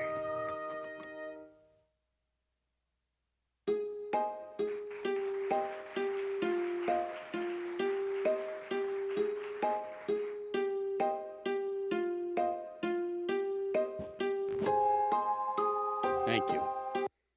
Let me make sure I can get out of here without disrupting everything. Now I'm nervous.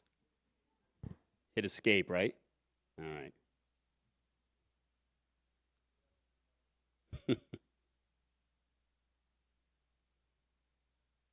All right. So, when I sat down a couple of months ago to really examine this story in preparation for today, it occurred to me that the relationship we have with our friends, with our family, with our spouses, with our children, are all directly affected by how we feel about ourselves. It starts with us. And we must have a healthy relationship with ourselves before we ever can expect to have a healthy relationship with others.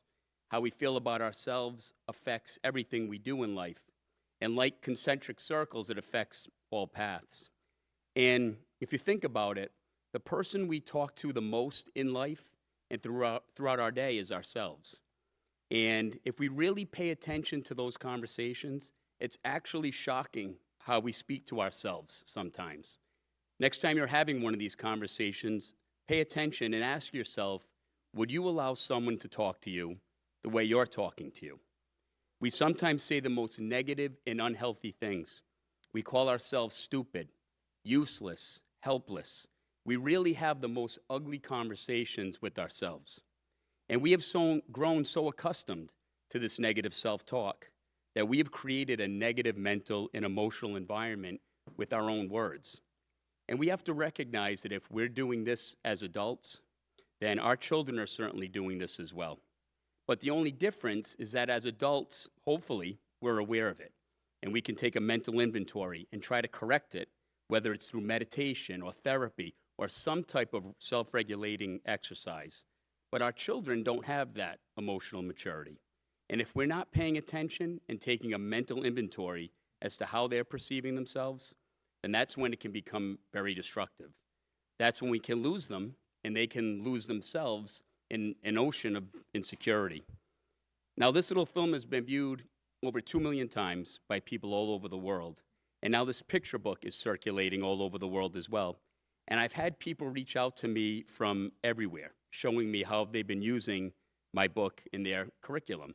But of all the things that I've come across, I want to share something with you that really speaks to the essence of this story. And by pure coincidence and through the power of social media, I randomly came across a YouTube clip of a 4th grade teacher from Alabama who beautifully implemented the message of this film into her lesson plan. And the best way to explain to you what she did is to just simply show you, hopefully.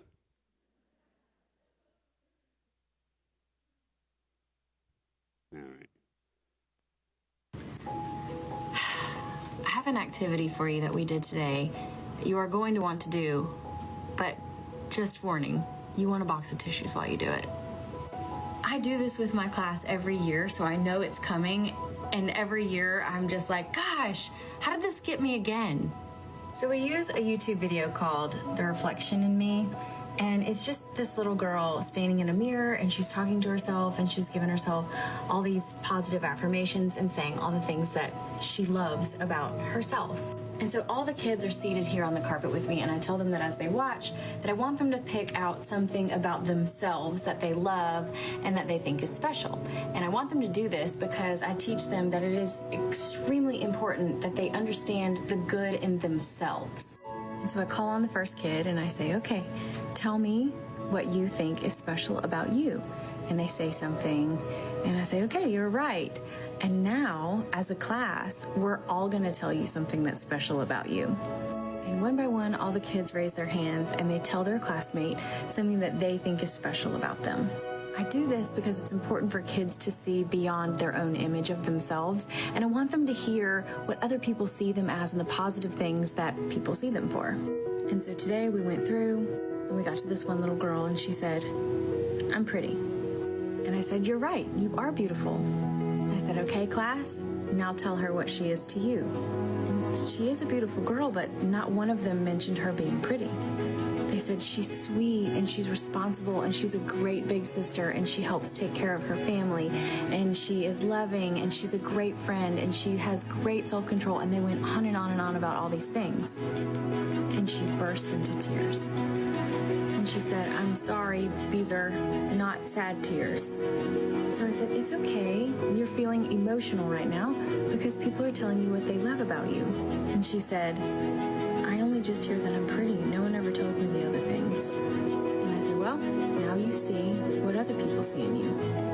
The room just like explodes with love and kindness when you do this activity, and the kids are so positive afterwards. I have another story that comes off of this one, so come back for part 2. There are no more YouTube clips, so we got smooth sailing from here. That's not my fault.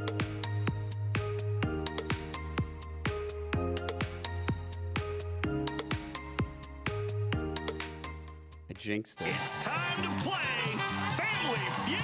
Ebony? Yes. You wish you could come. Steve Harvey. All right.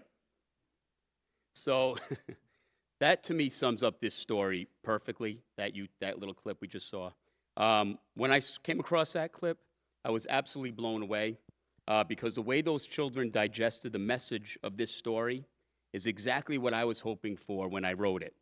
And when it came time to give that particular little classmate of theirs her compliments, they said nothing about how pretty she was. They focused on a different set of attributes altogether. They were focusing solely on the kindness of her heart. And that clip reminded me of an F. Scott Fitzgerald quote I once read, which goes like this. She was beautiful, but not like those girls in the magazines. She was beautiful for the way she thought. She was beautiful for the sparkle in her eyes when she talked about something she loved. She was beautiful for her ability to make other people smile, even if she was sad. No, she wasn't beautiful for something as temporary as her looks.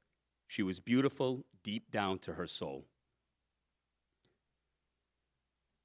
So that leads me to my next picture book, entitled When Things Aren't Going Right, Go Left, which was released on March 7th, 2023. Now, just a little side note, The Reflection in Me was supposed to be published first, but when I had my first meeting with my editor at Scholastic, Liza Baker, she asked if I had written anything else, and if so, she wanted to see it. And I had just finished When Things Aren't Going Right, Go Left.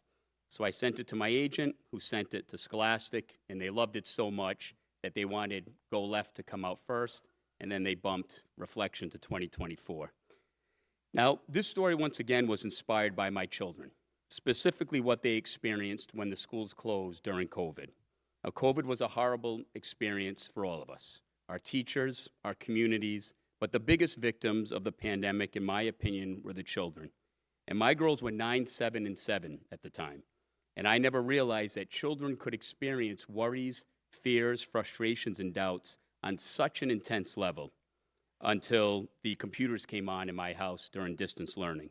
And when that happened, my kids would just crumble emotionally. And I had never seen that in them ever. And it got worse and worse as the weeks went on. And while it was very sad to witness that as a parent, it was also very eye-opening. And that experience settled in my head, and it settled in my heart. And then one morning, on May 25th, 2021, again, I remember all these dates, this entire story came to me in a dream. And I woke up at 5 a.m., I went into the office in my house, and I wrote this story, again, in about 2 to 3 hours. But then it took multiple drafts and multiple months to get it just right. But this is a perfect example of how inspiration can come from anywhere. Because even though this story was born from such a challenging place, it inspired me with a story and a message that I'm proud of, and I'm excited to share it with you today. So I don't know how many of you have read a picture book in a while, but I'm glad that I'm the one who gets to do it. All right. When things aren't going right, go left. One day, for no particular reason, nothing was going right. Absolutely, positively nothing was going right. So I decided to go left. The first thing I did, I left behind my worries. Yep, I left them right there on the ground. They looked up at me and wondered, "Where are you going?" But I just smiled and waved goodbye. "Wait," they hollered, "come back. What will happen to us?" I simply shrugged my shoulders. "You'll be fine." As I walked away, I thought, did I make the right choice? Should I go back and get them? Doubts crept in. So you know what I did? I left behind my doubts. Yep, I left them right there on the ground. They bellowed, "You're making a mistake." But I just gazed at the sky. They questioned, "Are you sure you're making the right decision?" "Absolutely," I declared. With my worries and doubts left behind, I could finally think clearly. I forged on until I came to a pool and a diving board I remembered all too well. The last time I tried to dive off that diving board, I splatted on my back. Ouch! I remembered the pain and how scared I was. I started thinking, maybe I shouldn't try this again. So you know what I did? I left behind my fears. Yep, I left them right there on the ground. They screamed, "Don't do it!" I stood up straight, shoulders back, hands pressed above my head. "Stop!" they cried, but I simply turned and gave them a wink. I leaped, splat, on my back once again. Oof, that stings. I thought to myself, this is impossible. It can't be done. So you know what I did? I left behind my frustrations. Yep, I left them right there on the ground. They yelled, "You can't do it." Again, I stood up straight, shoulders back, hands pressed above my head. They laughed, "Give up already." I whispered to myself, no way, never. I leaped, feet together, toes pointed, legs straight. Perfect. I did it. I started to realize the more left I went, the more right I felt. So you know what I did?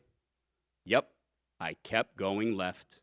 And before I knew it, everything was going right. As I walked home, I glanced at the ground and I noticed something that I did not expect. My frustrations were a lot smaller. My fears, a lot quieter. My doubts, a lot calmer. My worries, practically gone. So, I decided to pick them back up. And you know what? They felt lighter now, and they weren't so hard to handle anymore. And I realized it was okay to have them with me, so long as I kept an eye on them and made sure that they didn't get too big or too loud or too overwhelming. But if they did, and I felt like nothing was going right again, then I'd simply go left. When life's burdens start to feel too heavy, don't be afraid to put them down for a while. The end. Thanks. Thank you. Thanks. So, as I mentioned earlier, this story has been published now in 15 different countries. And as a result, I've had educators reach out to me from all over the world, showing me how they've been using my book in their curriculum. The story was recently made into an 8-minute film by Westonwood Studios. They're a company affiliated with Scholastic. Unfortunately, it's not available for free on YouTube like Reflection in Me, but it can be purchased through the Westonwood Studios website. And it's it came out amazing, and it really is a great resource for the classroom. So when I sat down a couple of months ago to examine this story and preparing for today, the first thing I realized that was my biggest hope when this book is used as a teaching tool is that we stress to our children that it's completely okay to have these emotions, that it's perfectly normal and even necessary for them to express these emotions. And it's important that our children know that the tools we develop in managing our emotions are something that we have to learn. And the best way for them to learn and build up their toolbox is through conversations. Conversations with their parents, their teachers, their coaches, their grandparents, their friends. It's important that they know that together is how we figure out the best way to handle our emotions. So my hope when this book is discussed is that our children understand that they have complete access to their emotions. And through developing the correct tools, they can use these emotions in a safe and appropriate way. When I sat down to examine this story, I realized that the emotions of worries, fears, frustrations, and doubts all have at their core something in common. They all have issues of control. And during COVID, that was a period of time when nothing was in our control. It was a feeling of being completely helpless and powerless. And one thing our children need to understand, and even us as adults, is that we are not at the mercy of our thoughts and feelings. We can control them. And we have to stop allowing our thoughts and feelings from going wherever they want to go. And if we don't take control of these emotions, then they take control of us.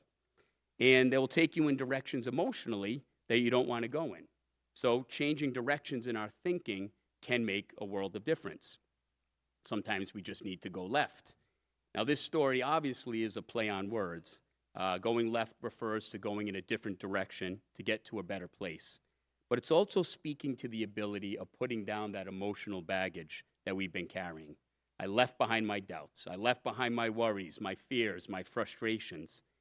It's encouraging us to stop hoarding negative thoughts and to stop allowing these thoughts to clutter our minds. And when we realize that holding on to this stuff is affecting our ability to see clearly, then finding a way to let them go can make all the difference. Now, in the story, the first thing we see our child put down is worries. And the definition of a worry is to allow one's mind to dwell on difficulty or troubles. So if you think about it, worrying is literally a form of self-harassment.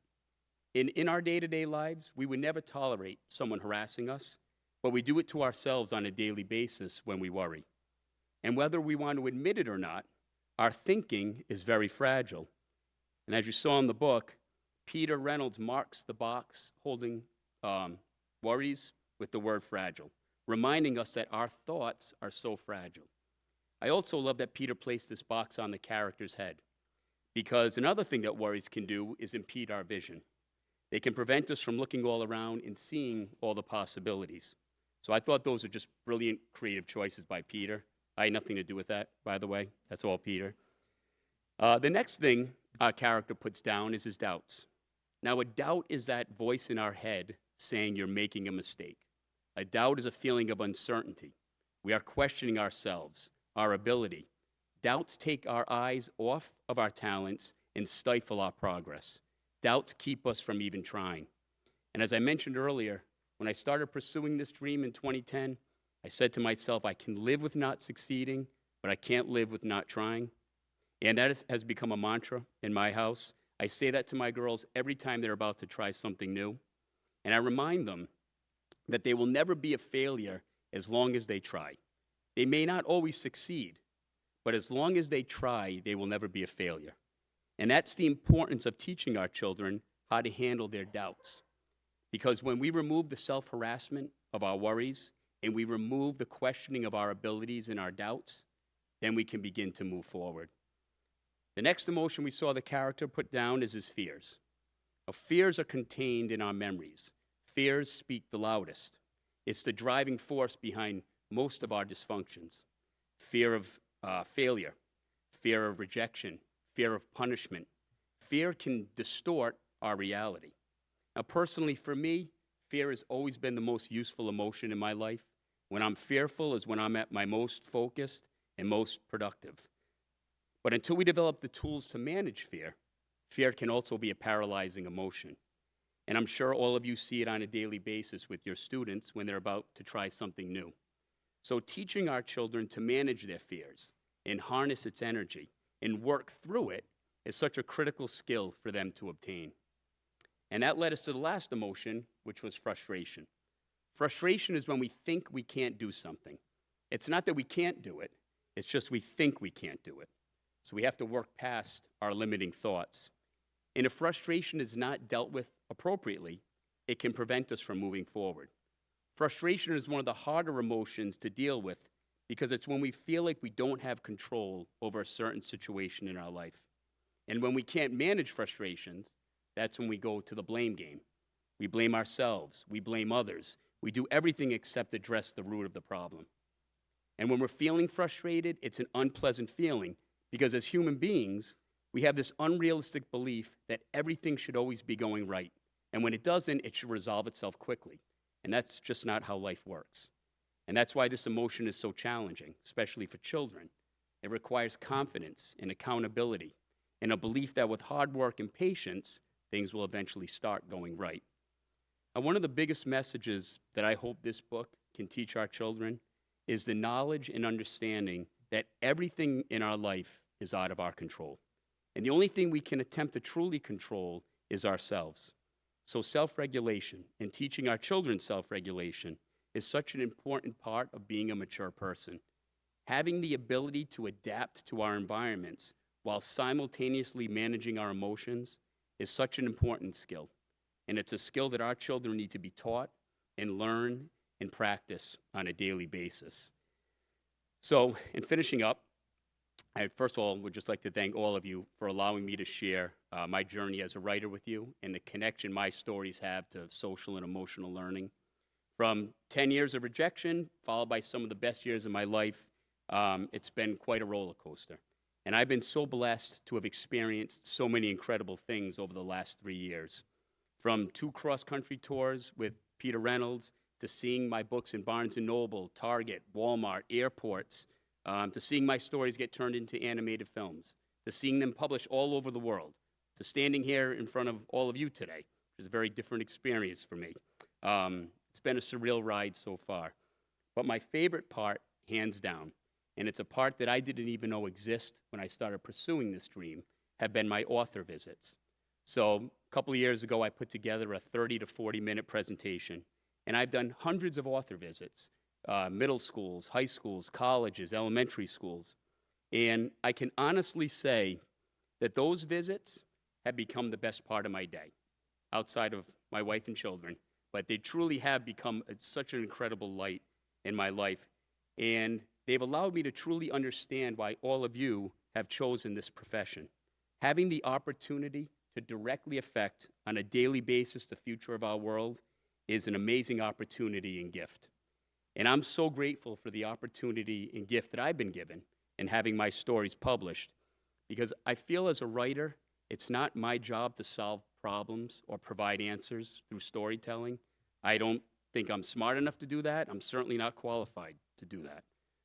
But I feel my job as a writer is to initiate conversations. And if those conversations can enlighten someone or empower them or bring peace to them in some way, then I'll know that I'm putting something worthwhile into the world. And the last thing I want to say, and I'm not saying that any of you need a reminder, but in case you do, I just want to remind you all how fortunate you are to be around your students. It's an extraordinary responsibility and an extraordinary privilege. And for some of your students, whether they're 6 years old or 26 years old, they need you so badly. For some of them, your words of encouragement and kindness and patience might be the only time they receive those things during their day. So I hope you never forget as you continue on your journey as educators just how lucky you are to be in a profession that allows you to literally make a difference in someone's life. And lastly, as a parent of school-aged children, I just want to say that I see you, I appreciate you, and I thank you for everything you do. Thank you.